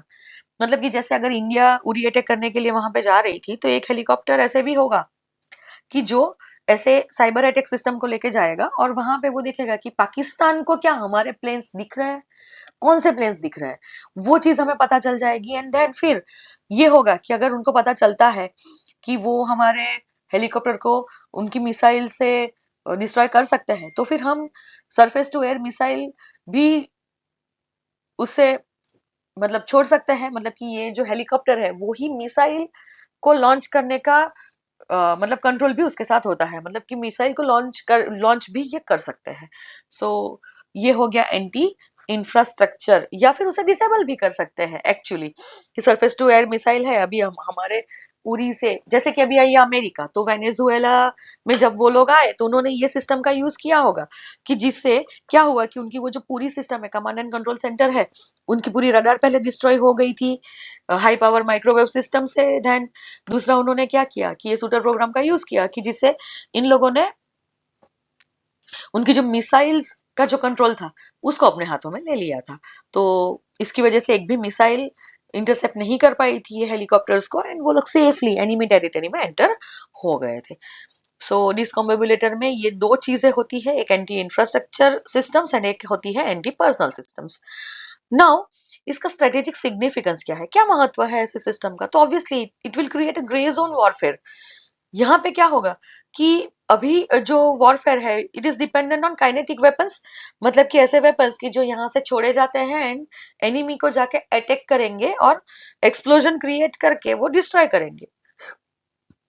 अब ऐसे हो रहा है कि ओपन आर्म कन्फ्लिक्ट जिसे कहते थे, काइनेटिक सिस्टम जैसे कहते थे, उसकी जगह पे अब नॉन काइनेटिक वॉरफेयर वो आ गया है कि मिलिट्री ऑब्जेक्टिव्स अगर अचीव करने हैं तो आपको कुछ और नहीं करना है, उनके कोई सोल्जर के ऊपर गोली नहीं चलानी है, आप जस्ट उनके सिस्टम्स को डिस्ट्रॉय कर दो, उनके पावर ग्रिड्स को डिस्ट्रॉय कर दो। सीधी सी बात है कि इकोनॉमी को इफेक्ट आएगी इससे।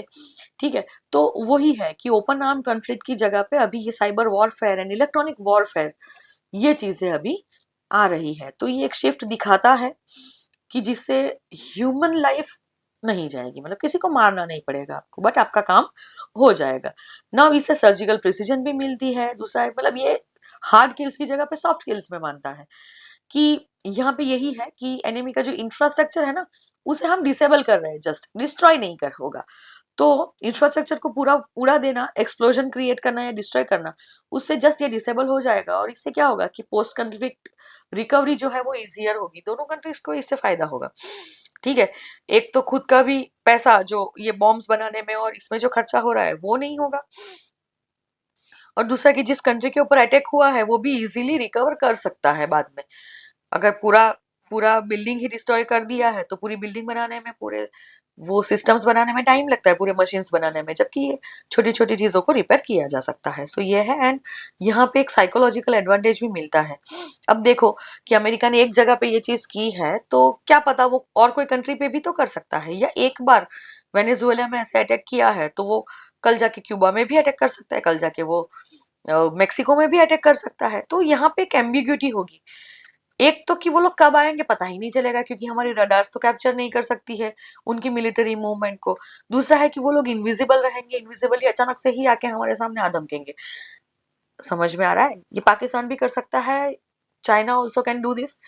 तो यहाँ पे एक एम्बिग्यूटी और एक इनविजिबिलिटी है, और उसकी वजह से मतलब ये जो वेपन जो है उसका नेचर ऐसा होने की वजह से एक high level of fear create होता है और डीमोरलाइजेशन होता है एनिमी फोर्सेस में, कि अगर इंडिया अगर पाकिस्तान के अगेंस्ट में ये चीजें अगर एक बार यूज कर दे तो पाकिस्तान फिर कभी भी डरेगा कि यार ये लोग तो कभी भी आ सकते हैं, पता ही नहीं चलेगा हमें, ये लोग इनविजिबली आके हमें मार के चले जाएंगे, हमारे लोग मतलब हमारे सोल्जर्स को या हमारे टेररिस्ट कैंप्स को ये डिस्ट्रॉय कर देंगे। सो यहाँ पे एक ये भी होगा और वो लोग डिमोरलाइज हो जाएंगे जब अगर कंट्री के पास ये चीजों को रोकने की, ये वेपन्स को अटकाने की अगर कैपेसिटी नहीं है, देन ये एक सिग्निफिकेंस है कि मतलब जिसके पास ये टेक्नोलॉजीज है उसके लिए ऑब्वियसली ये सिग्निफिकेंस है। Now critical concerns and challenges क्या है? ऑब्वियसली चैलेंजेस तो है ही ना, कि लीगल ग्रे जोन्स। अब यहाँ पे ऐसा है कि एक इंटरनेशनल लॉज जो है, करंट इंटरनेशनल लॉज, जैसे कि जिनीवा कन्वेंशन है, तो ये जिनीवा कन्वेंशन जो है ना वो काइनेटिक वेपन्स के लिए डिजाइन किया गया है। मतलब कि यहाँ पे ये जो बॉम्ब्स, मिसाइल्स, गन्स, इस सब को ये कवर करता है।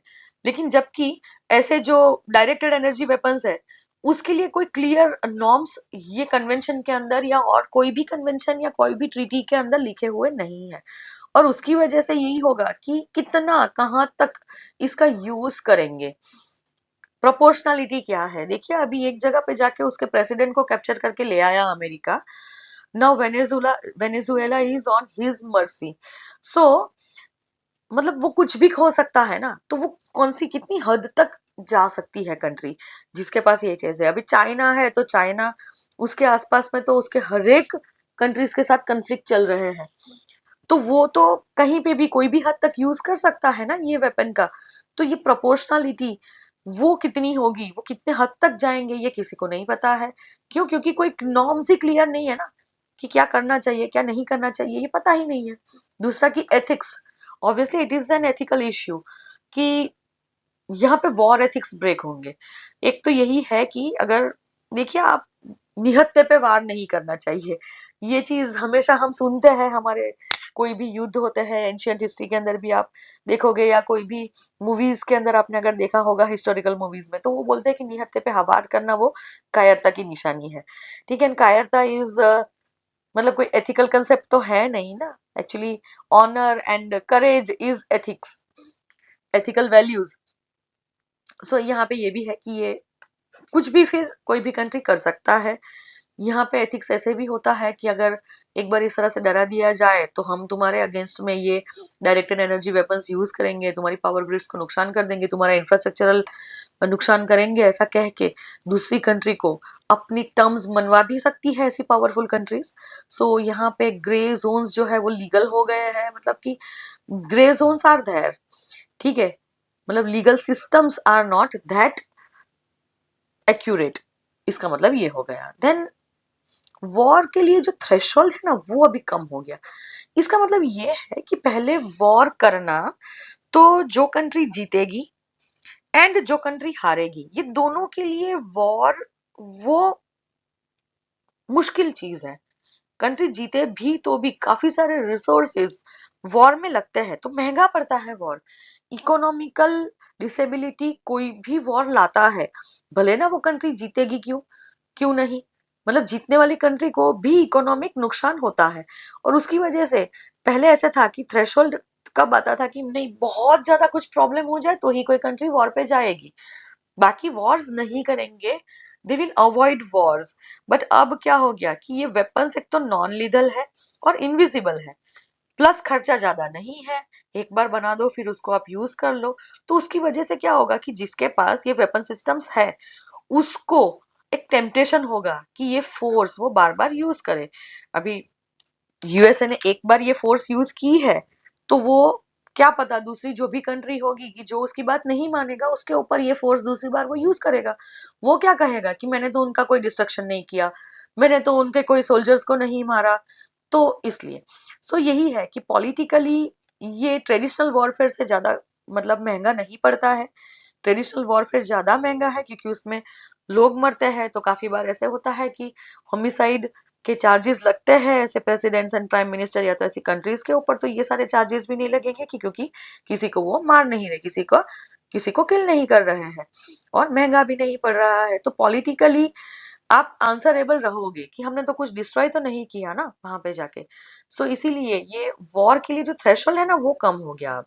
मतलब कि आप कोई भी इजीली वॉर कर सकता है, किसी की टेरिटरी पे अटैक कर सकता है ना। ह्यूमैनिटेरियन इम्पैक्ट की बात करें तो ऑब्वियसली ये जो सोल्जर्स है जिनके नाक से खून निकला, वेनेजुएलन वेनेजुएलन सोल्जर्स की मैं बात कर रही हूँ, तो वो जो सिक्योरिटी पर्सनल थे जिनके नाक से खून निकला, जो थोड़ी देर के लिए डिसोरिएंट हो गए, जो थोड़ी देर के लिए उनको चक्कर आने लगे, जो हेडेक आ गया, ठीक है। तो भले ही ये नॉन लीदल है, वो मरेंगे तो नहीं, बट हो सकता है कि उनको कोई लॉन्ग टर्म साइकोलॉजिकल या तो फिजियोलॉजिकल डैमेज हो। कुछ इंटरनल ब्लीडिंग हो सकता है, ऑब्वियसली नाक से खून निकलने का मतलब है कि कुछ इंटरनल ब्लीडिंग हुआ। अब ये ब्लीडिंग अगर स्टॉप नहीं हुआ या ये ब्लीडिंग कहीं पे क्लॉट हो गया तो उनको पैरालिसिस हो सकता है, उन्हें परमानेंट वर्टिगो भी आ सकता है क्योंकि ये साउंड वेव की इफेक्ट आ गई। उसकी वजह से कान जो है हमारे ईयर ड्रम फट सकते हैं इस चीज की वजह से, या ईयर ड्रम्स को नुकसान पहुंचा हो सकता है। सो उसकी वजह से परमानेंट वर्टिगो भी आ सकता है, परमानेंट हियरिंग लॉस हो सकता है। इवन अगर वो विजुअल डेजलर्स अगर यूज किए हैं, अगर वो लाइट वेव्स का यूज किया है या लेजर्स का यूज किया है, तो ब्लाइंडनेस कैन बी परमानेंट और वो पार्शियली ब्लाइंड हो सकता है पर्सन। दूसरा कि उनके ऊपर साइकोलॉजिकल इफेक्ट्स आ सकती है क्योंकि एक बार एक जो डर बैठ गया है ये डर कभी नहीं जाता है, उनके नर्वस सिस्टम डैमेज हो सकती है। मतलब दिस कैन हैपन, ठीक है। तो इसकी वजह से ह्यूमन राइट्स कंसर्न्स भी हैं कि आप मार तो नहीं रहे हो लेकिन उनको लाइफ टाइम के लिए डिसेबल कर रहे हो, देन कोई मतलब ही नहीं रहा ना ऐसी लाइफ का। सो ये चीजें हैं, तो this are all concerns and challenges. अब इंडिया के लिए इसका क्या रिलेवेंस है, ठीक है। तो ये नेक्स्ट जेन प्रिपेयर्डनेस के लिए इंपॉर्टेंट है कि चलो अमेरिका ने यूज कर दिया, हम लोग प्रिपरेशन तो कर ही रहे इस चीज के बारे में। हम लोग अभी ऐसे डायरेक्टेड एनर्जी वेपन्स वो बना तो रहे ही है, ठीक है। और दूसरे की इलेक्ट्रॉनिक काउंटर मेजर्स वो बना तो रहे हैं, बट अभी उसको स्पीड अप करने की जरूरत है, उसमें ज्यादा इन्वेस्टमेंट करने की जरूरत है कि जिससे अपनी खुद की एसेट्स ऐसे डिस्कॉम्बिनेटिंग अटैक्स अगर हमारे पे होते हैं, अगर इलेक्ट्रॉनिक वॉरफेयर होता है हमारे अगेंस्ट में, साइबर सिक्योरिटी अटैक होते हैं या इलेक्ट्रॉनिक अटैक होता है, तो फिर हम उसे डिसेबल भी कर पाए एंड खुद भी ऐसे अटैक कर सके। तो इसके लिए यही है कि हमें अब प्रिपेयर करने चाहिए। तो जस्ट मिसाइल्स बनाना या जो भी फिजिकल काइनेटिक वेपन्स है वो बनाने से ज्यादा अभी इसके ऊपर भी हमें ध्यान देना चाहिए। तो ये इंडिया को एक सीख है, इंडिया के लिए, कि हमको भी ये चीजें करनी चाहिए। दूसरा है कि इंडिजनाइजेशन। तो यहाँ पे यही है कि डीआरडीओ और BEL, DRDO is defence research and development organisation, और बेल मतलब कि भारत इलेक्ट्रॉनिक्स लिमिटेड, तो वो ऑलरेडी ये jammers and laser based systems के ऊपर काम कर रही है, जैसे कि प्रोजेक्ट दुर्गा। हाँ, प्रोजेक्ट दुर्गा का फुल फॉर्म है डायरेक्शनली अनरिस्ट्रिक्टेड रे गन एरे। ठीक है, तो इसका मतलब भी यही है कि हम ऐसे डायरेक्टेड एनर्जी वेपन्स बना रहे हैं, laser based system, laser beam जिसे छोड़ा जा सके, ऐसे वेपन्स बना रहे हैं, एंड इवन जैमर्स की जिससे जो भी इलेक्ट्रॉनिक फ्रीक्वेंसीज अगर हमारे पे आती है, जैसे कि माइक्रोवेव छोड़े गए थे, तो माइक्रोवेव को जैम कर सकते हैं हम, इनकमिंग माइक्रोवेव्स को। तो ऐसे जैमर्स के ऊपर भी डीआरडीओ एंड बेल काम ऑलरेडी कर रहा है। ठीक है, दूसरा है मतलब कि जिससे इलेक्ट्रोमैग्नेटिक स्पेक्ट्रम डोमिनेंस हमारा बना रहे, हमारे ऊपर कोई भी ऐसे वेव अटैक ना हो। सो ये इंडिया के लिए रिलेवेंस था, and this is all about this combobulator. So ये टेक्नोलॉजीज आर इम्पोर्टेंट, ये टेक्नोलॉजी के बेसिक से आपको क्वेश्चन आ सकते हैं। दूसरा कि इंडिया के लिए क्यों महत्व का है, किसने किया था, एंड ये सारी चीजें। तो इसमें अगर आपको किसी को कोई डाउट है तो मुझे कमेंट करके पूछिएगा। Now next news item is Gujarat as tiger state. ठीक है, सो ये देखिए गुजरात में टाइगर आ गया एक से दहाड़ते हुए। ओके, सो यहाँ पे in the late 2025 national tiger conservation authority जो है उसने गुजरात को ऑफिशियली रीइंस्टेट किया है as a tiger bearing state. और 3 दशकों के बाद, 3 डिकेड्स के बाद में ये फर्स्ट टाइम ऐसे हुआ। मतलब कि 3 डिकेड्स से हम टाइगर बेरिंग कंट्री नहीं थे, हम नॉन टाइगर स्टेट थे, ये स्टेटस था हमारा। लेकिन अब हमें टाइगर बेरिंग स्टेट ऐसे स्टेटस को रीइंस्टेट किया गया, मतलब कि फिर से ये स्टेटस दिया गया है टाइगर स्टेट का। ओके, सो ये नेशनल टाइगर कंजर्वेशन अथॉरिटी ने लेट 2025 में किया है। अब मतलब कि अब गुजरात जो है उसे all India tiger estimation AITE में ऑफिशियली इंक्लूड किया गया है। ठीक है, तो ये 2026 का जो फ्रेमवर्क है ऑल इंडिया टाइगर एस्टिमेशन का, उसमें इंडिया को ऑफिशियली इंक्लूड किया गया है। क्यों? क्योंकि रेसिडेंट टाइगर का एक कंफर्म्ड फोटोग्राफिक एविडेंस मिला है, मतलब कि एक फोटो एंड वीडियो ये टाइगर के हमें मिले हैं। तो चलो देखते हैं कि गुजरात का क्या स्टेटस था पहले से। सो यहाँ गुजरात में एक्चुअली पहले टाइगर्स थे। ओके, सो लास्ट यहाँ पे लोकली एक्सटिंक्ट कब हुए थे? 1989 में। तो 1989 में लास्ट टाइगर यहाँ देखा गया था गुजरात स्टेट में, और उसकी वजह से गुजरात को नेशनल टाइगर सेंसस 1992 में जो टाइगर सेंसस हुआ था नेशनल लेवल पे, उसमें से गुजरात को एक्सक्लूड किया गया था, क्योंकि अब टाइगर है ही नहीं, तो सेंसस एक्सरसाइज करने की क्या जरूरत है। ओके, और ये याद रखना है कि कब एक्सटिंक्ट हुए थे? 1989 में। 1989 तक टाइगर्स गुजरात में थे। 1989 से गुजरात में टाइगर नहीं है, और उसकी वजह से गुजरात को एक्सक्लूड किया गया था। तो टर्निंग पॉइंट कब आया? तो अभी ऐसे हुआ है कि फरवरी 2025 में एक 4 साल का मेल टाइगर एंटर हुआ है। कहाँ? दाहोद डिस्ट्रिक्ट की रतनमहाल वाइल्ड लाइफ सेंचुरी में। ठीक है, तो ये और 10 महीने से वो अभी यहाँ पे एक स्टेबल टेरिटरी उसने बना ली है। तो 10 महीने से ये यहाँ रह रहा है।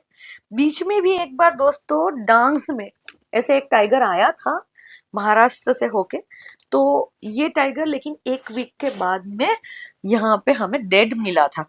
सो वो यहाँ टिक नहीं पाया था, वो अपनी टेरिटरी एस्टेब्लिश नहीं कर पाया था, या यहाँ पे वो जी नहीं पाया था गुजरात में आके। तो डांग में तो आया था, डांग डिस्ट्रिक्ट में, लेकिन उस वक्त ये चीज हुआ था। अब यहाँ दाहोद डिस्ट्रिक्ट में वो जब आया है रतनमहल वाइल्ड लाइफ सेंचुरी में, तो वो 10 महीने से यहीं पे है एंड ही इज थ्राइविंग। तो ये 4 साल का एक बच्चा टाइगर का वो इधर आया है, एंड ये याद रखना है कहाँ पे? तो रतनमहल वाइल्ड लाइफ सेंचुरी के अंदर, और 10 महीने से ये यहाँ है। उसके टेक्नोलॉजिकल एविडेंसेस हमें मिले हैं। तो एक्चुअली यही है कि कैमरा ट्रैप इमेजेस हमें देखने को मिली है, सीसीटीवी फुटेज के अंदर उसे बार बार देखा गया है। सो इसकी वजह से वो एक ट्रांजिएंट मतलब कि वॉन्डरिंग एनिमल नहीं है कि आया और फिर चला जाएगा, ऐसा नहीं है, ये यहाँ पे रह चुका है। मतलब ये मेल टाइगर यहाँ का परमानेंट रेसिडेंट बन गया है। और जब एक टाइगर परमानेंट रेसिडेंट बन गया है मतलब कि अब हमारा Gujarat it is a tiger state. तो ये स्टेटस अब रिस्टोर किया गया था बिकॉज ऑफ टेक्नोलॉजिकल एविडेंस। तो 3 दशक के बाद में गुजरात के अंदर फिर से टाइगर आए। अब गुजरात को ट्रिपल क्राउन पहनाया गया है। देखिए 1, 2 एंड 3 कौन से 3 क्राउन है? एक है टाइगर, रॉयल बंगाल टाइगर, दूसरा है लायन, एशियाटिक लायन एंड तीसरा है इंडियन लेपर्ड। तो ये तीनों बिग कैट्स इन इंडिया के अंदर हो ऐसा Gujarat is the only state. तो गुजरात अब सिर्फ एक ऐसा एक लौता स्टेट है इंडिया में कि जहां पे 3 major big cat species simultaneously है, एक साथ रह रही है, विच इज एशियाटिक लायन की जो गिर लैंडस्केप में हमें देखने को मिलता है सौराष्ट्र रीजन में, देन रॉयल बंगाल टाइगर की जो रतन महल दाऊद एरिया में अब दिखा गया है, एंड इंडियन लेपर्ड वो वाइड स्प्रेड है। Leopards are everywhere in Gujarat. ठीक है, सो इस तरह से 3 बड़ी सी बिग कैट्स ये तीनों तीन हमारे वहां है। Okay, so Gujarat is the proud state and the only state of India to have 3 big cats living simultaneously. तो ट्रिपल क्राउन हमें मिला।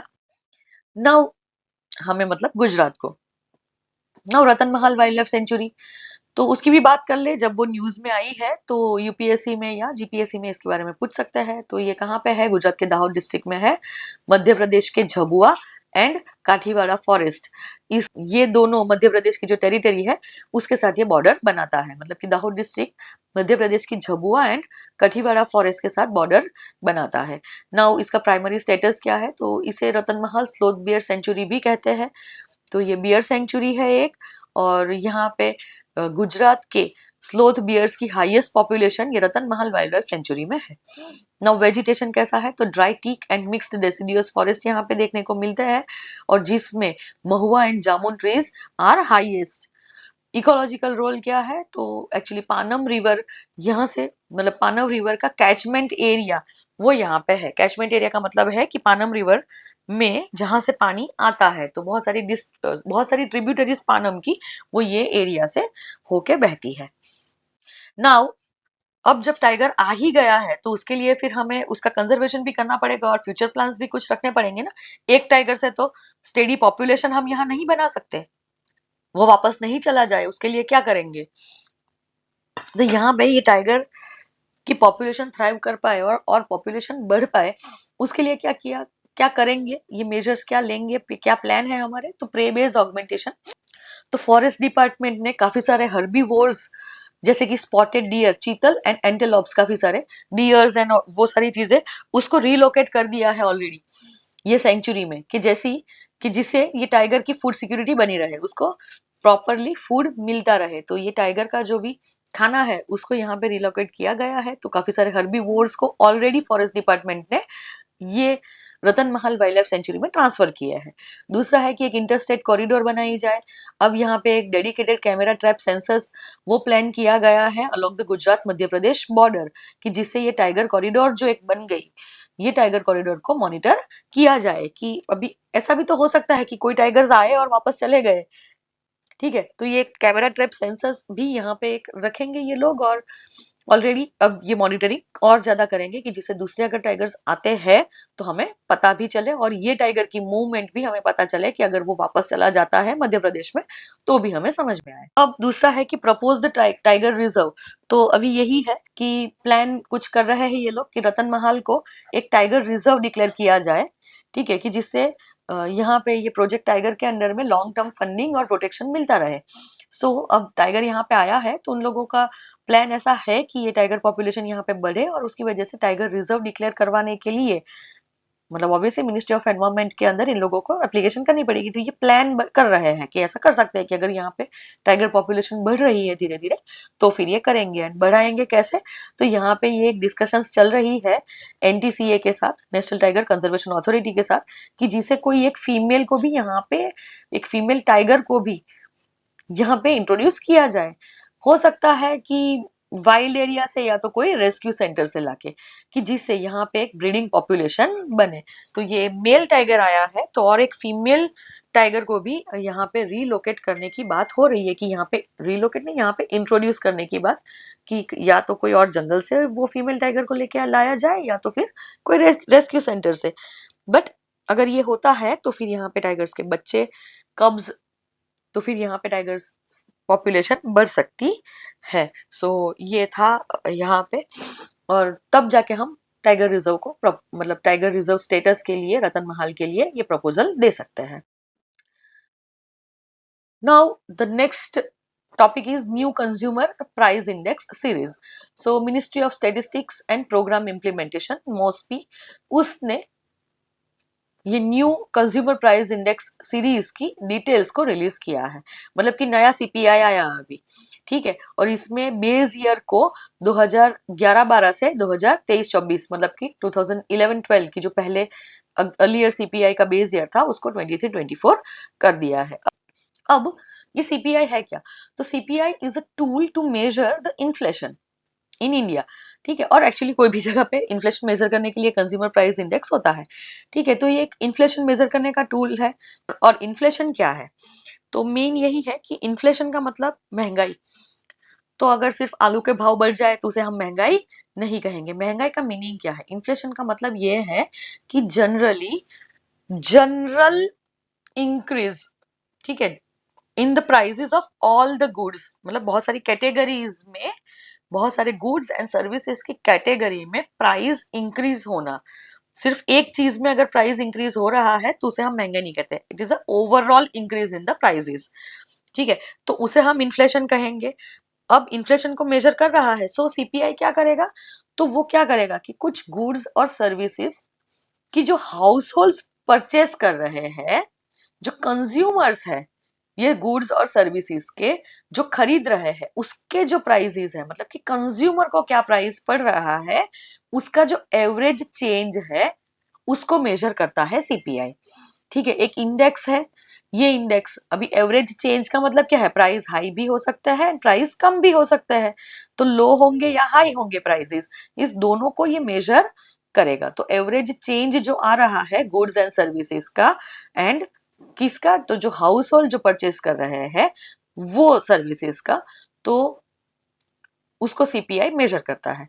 अब ये क्या है? तो आरबीआई एक्चुअली अपनी जो पॉलिसी डिसीजन है, मॉनेटरी पॉलिसी डिसीजन जो लेता है, ठीक है, रिटेल इन्फ्लेशन के बारे में, तो उसके लिए एक इंडिकेटर है। तो आरबीआई अपने पॉलिसी डिसीजन के लिए रिटेल इन्फ्लेशन को देखता है और उसके लिए ये इट इज अ की इंडिकेटर, एक इंडिकेटर है कि जिससे मतलब सीपीआई के बेस्ड पे ही वो अपनी पॉलिसी, आरबीआई अपनी पॉलिसी डिजाइन करता है।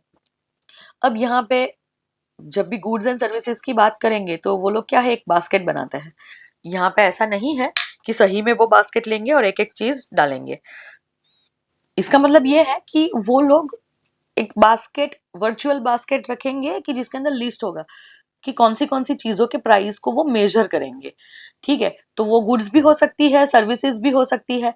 तो ये जो गुड्स और सर्विसेज है इसको कंबाइनली कहा जाता है बास्केट, ठीक है। और ये बास्केट के अंदर कुछ चीजें ऐसे होंगी कि जिसके ऊपर ज्यादा वेट रखेंगे, कि ये चीज का भाव अगर बढ़ता है देन पूरी दूसरी चीजों का भाव भी बढ़ेगा, जैसे कि पेट्रोल एंड डीजल, ठीक है। तो पेट्रोल एंड डीजल जो है उसका वेट ज्यादा रहेगा, या इलेक्ट्रिसिटी लेट से, तो उसका वेट ज्यादा रहेगा। मतलब कि परसेंटेज वाइज यहाँ पे अलग अलग, जैसे कि कुछ चीज होगा उसको वो लोग कहेंगे कि इसका 40% वेट है, 14%, मतलब ये जो इंडेक्स है ना, तो इंडेक्स के अंदर अलग अलग कैटेगरी की चीजें हैं, तो सबको सेम वेट नहीं दिया है यहाँ पे, कि आलू का भाव बढ़ा 5%, तो वो जो 5% इंक्रीज है उसको उसको भी सेम तरीके से लेंगे। और अगर और जैसे पेट्रोल का भाव बढ़ा 5%, तो उसको भी सेम कंसिडर नहीं किया जाता है। इसका मतलब ये हुआ, क्यों? क्योंकि पेट्रोल का अगर भाव बढ़ता है तो लॉजिस्टिकल कॉस्ट बढ़ जाने की वजह से बाकी सारी चीजों का भाव बढ़ेगा, बाकी सारी चीजों की प्राइस इंक्रीज होगी। तो ऑब्वियसली पेट्रोल डीजल का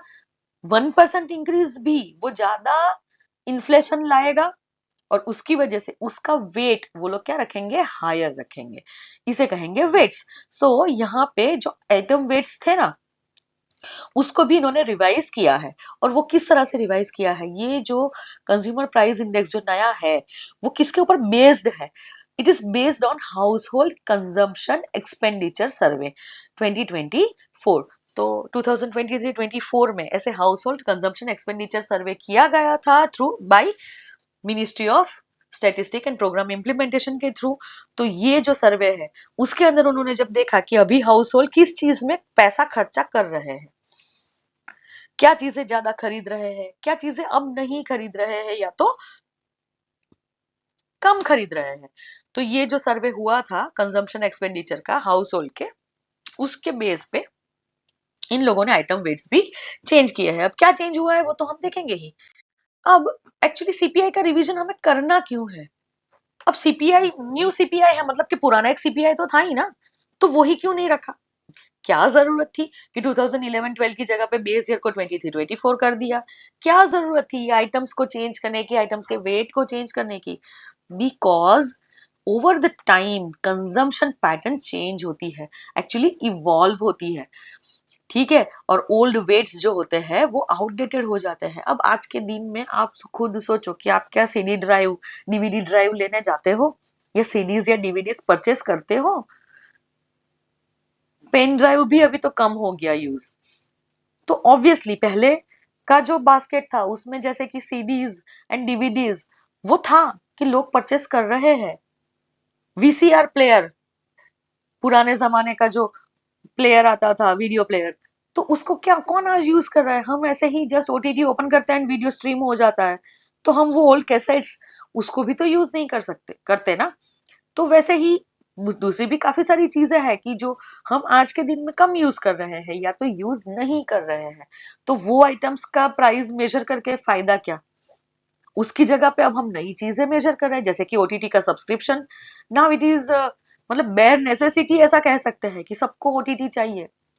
ओटीटी का मतलब ये नेटफ्लिक्स एंड प्राइम वीडियो, वो सब्सक्रिप्शन जो लेते हैं ना, उसकी बात हो रही है। तो वो अब obviously household are wifi connection लेना, तो अब हर एक घर में वाईफाई चाहिए।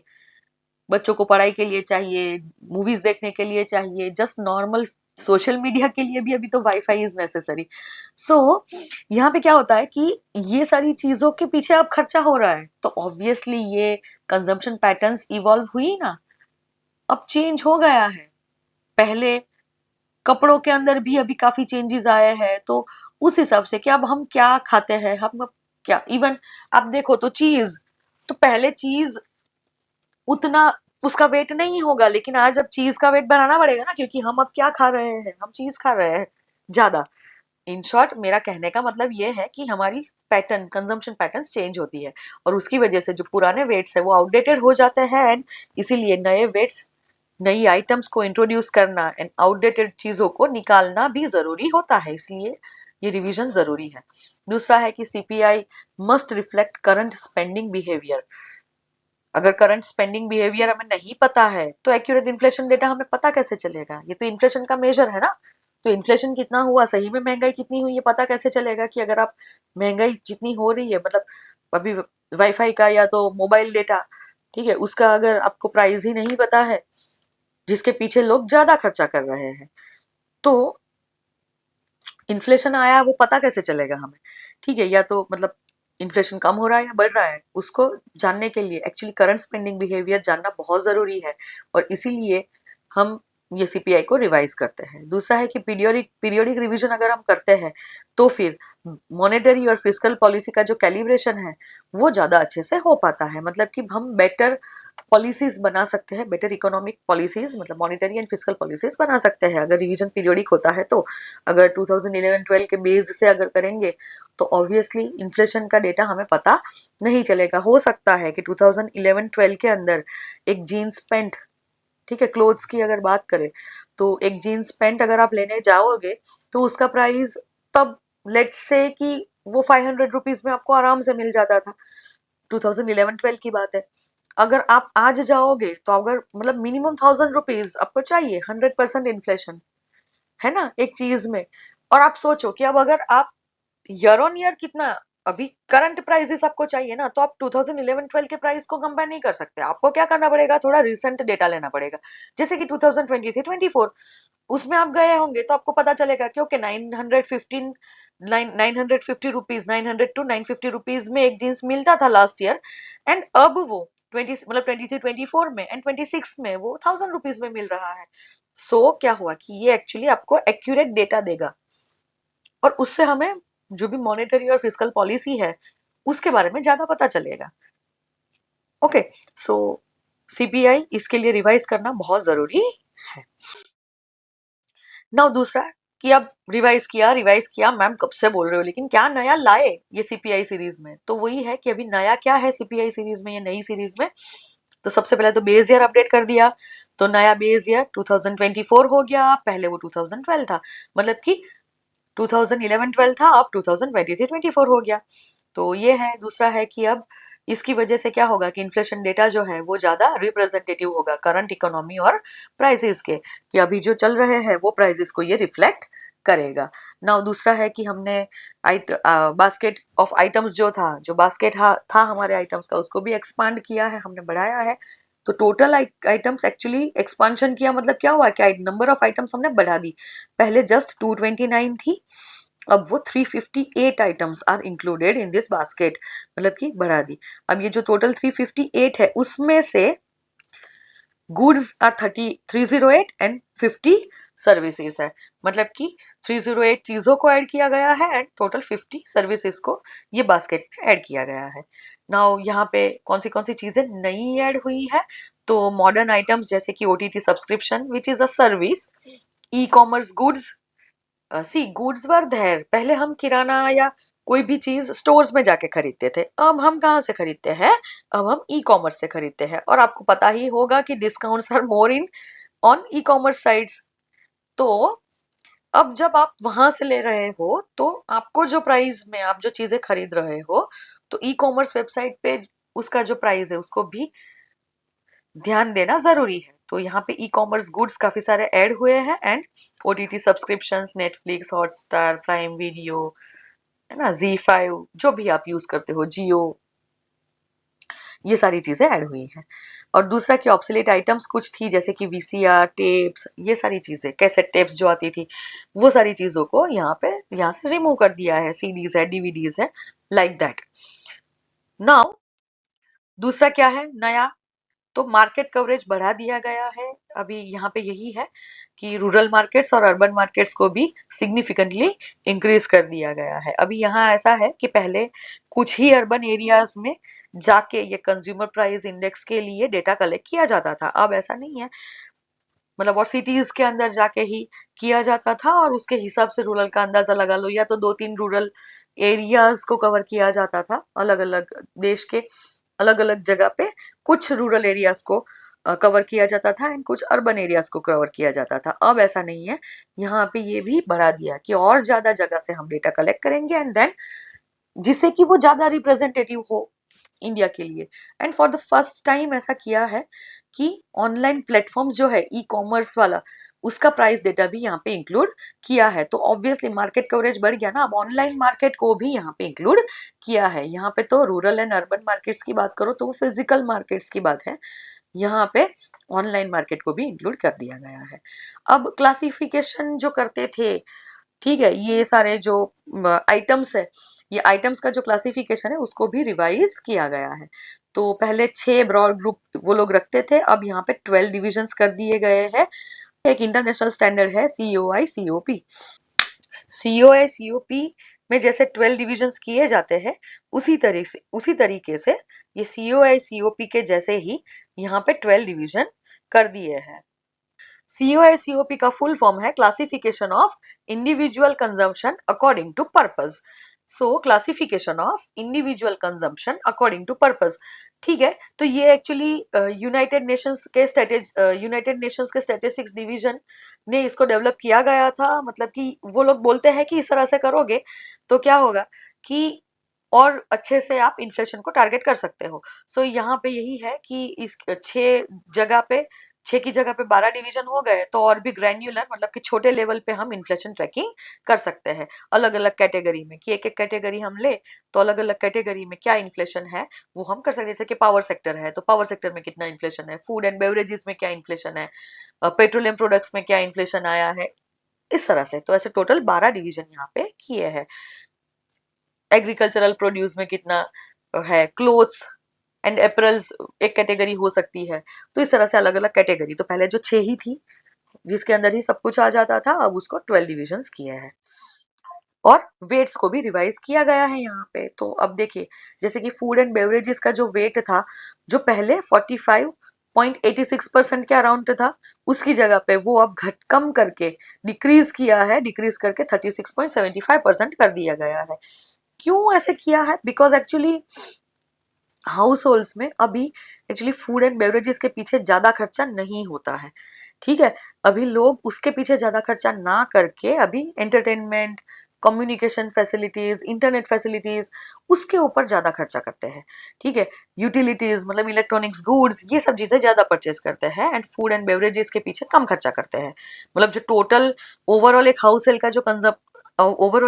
होल्ड का जो कंजम्पशन पैटर्न है, एक घर के अंदर पहले खाने के पीछे ज्यादा खर्चा होता था और बाकी की चीजें लोग कम कम खरीदते थे। इसका मतलब ये नहीं है कि खाना कम कर दिया, खाना कम नहीं किया है, बट सपोज 1000 रुपीज अगर खर्चा हो रहे हैं तो उसमें से पहले ऐसे था कि ये 1000 में से 500 रुपीज तो सिर्फ खाने के पीछे, खाना पीना के पीछे, और बाकी का जो खर्चा था वो 1000 रुपीज की जगह पे वो बाकी सारी चीजों में, जैसे कि क्लोथ्स है, पेट्रोल डीजल है, अगर गाड़ी मतलब कोई चीज परचेज करनी है, घर का रिनोवेशन है, ये सब चीजों में। अब उल्टा हो गया है कि अब जैसे 1000 रुपीज खर्चा नहीं हो रहा है, अब जैसे 10,000 रुपीज खर्चा हो रहा है। बट परसेंटेज वाइज अगर देखेंगे तो 10,000 में से 5,000 सिर्फ खाने के पीछे नहीं हो रहा है, खाने के पीछे पीछे जैसे 10,000 में से 2,000 हो रहा है, बाकी का 8,000 रुपीज कहाँ खर्चा हो रहा है, वो दूसरी चीजों में खर्चा हो रहा है। जैसे कि ओटीटी का सब्सक्रिप्शन है, इंटरनेट के बिल्स है, मोबाइल बिल्स है, मोबाइल डिवाइसेस परचेज है, पेट्रोल के भाव बढ़ गए तो पेट्रोल के पीछे ज्यादा खर्चा हो रहा है। अभी घर में हर एक पर्सन के पास टू व्हीलर या तो कोई भी व्हीकल होना चाहिए, तो व्हीकल परचेज के पीछे मतलब यूटिलिटीज के पीछे, तो ये सारी चीजें अभी इसमें खर्चा बढ़ रहा है मतलब कंपैरेटिवली। सो इसके लिए वेट भी यहाँ पे फूड एंड बेवरेजेस का इन लोगों ने कम कर दिया, 36.75% कर दिया 45.86% से। अब हाउसिंग एंड यूटिलिटीज का वेट बढ़ा दिया है इन्होंने, इंक्रीज किया है। क्यों? क्योंकि एक्चुअली अभी हाउसिंग कॉस्ट वो ज्यादा बढ़ रही है, electricity, gas etcetera, internet facility, ये सारी चीजें। तो इसकी वजह से जो हाउसिंग कॉस्ट है, रेंट बढ़ गए हैं अभी। आप अगर घर रेंट पे लेते हो तो वो बढ़ गया है, इवन आपका खुद का घर है तो हाउस टैक्स बढ़ रहा है। सो इस हिसाब से ये सारी चीजें के पीछे खर्चा ज्यादा हो रहा है लोगों का, तो उसका वेट इंक्रीज किया है। और दूसरा कि ट्रांसपोर्ट सर्विसेज एंड कम्युनिकेशंस, इसके पीछे भी एम्फेसिस अब इंक्रीज किया गया है। मतलब कि ये सर्विसेज के पीछे भी अब लोग ज्यादा खर्चा करते हैं, तो उसका भी वेट रिवाइज किया गया है। ठीक है, अब ये नई सीरीज की इम्पैक्ट क्या आई, तो सबसे पहले जो इन्फ्लेशन नंबर्स है वो देखे तो जनवरी 2026 में इन्फ्लेशन देखा गया है 2.75%। तो फर्स्ट रिटेल इन्फ्लेशन हमको कितना मिला, 2.75%, ये सीरीज के हिसाब से अगर कैलकुलेट करें तो। दूसरा है कि रूरल और अर्बन इन्फ्लेशन नंबर्स, इसको सेपरेटली रिपोर्ट किया गया है। मतलब कि यहाँ पे पहले ऐसे था कि एक ही सीपीआई आता था, उसका एक ही चीज लगा देते थे, लेकिन अब क्या किया है कि रूरल इन्फ्लेशन अलग और अर्बन इन्फ्लेशन अलग, इस तरह से सेपरेटली इसका रिपोर्ट बनाया गया है। दूसरा है कि इन्फ्लेशन की जो वॉलेटिलिटी है वो भी मतलब इसको चेक किया गया है, जैसे कि फूड का वेट जो है उसको कम कर दिया गया है। उसकी वजह से क्या होगा कि पहले ऐसे था कि फूड प्राइसेस में देखिए फ्लक्चुएशन ऑलवेज बहुत ज्यादा आता है, तो ये फ्लक्चुएशन इतना ज्यादा आने की वजह से क्या होगा कि हमेशा इन्फ्लेशन डेटा जो है ना वो बार बार फ्लक्चुएट रहेगा, वॉलेटाइल रहेगा, मतलब फिक्स्ड एक नहीं आप बोल सकते हो। अब क्या होगा कि वॉलेटिलिटी कम हो जाएगी। अब क्या है, क्योंकि फूड का जो है वो वेट अगर कम कर दिया है तो उसकी इम्पैक्ट ओवरऑल सीपीआई पे थोड़ी कम आएगी, तो उसकी वजह से ये जो फ्लक्चुएशन था वो भी कम हो जाए। सो फ्रेंड्स, ये थे करंट अफेयर्स ये वीक के। और अगर कोई भी चीज समझ में नहीं आई है तो प्लीज मुझे कमेंट करके बताइएगा।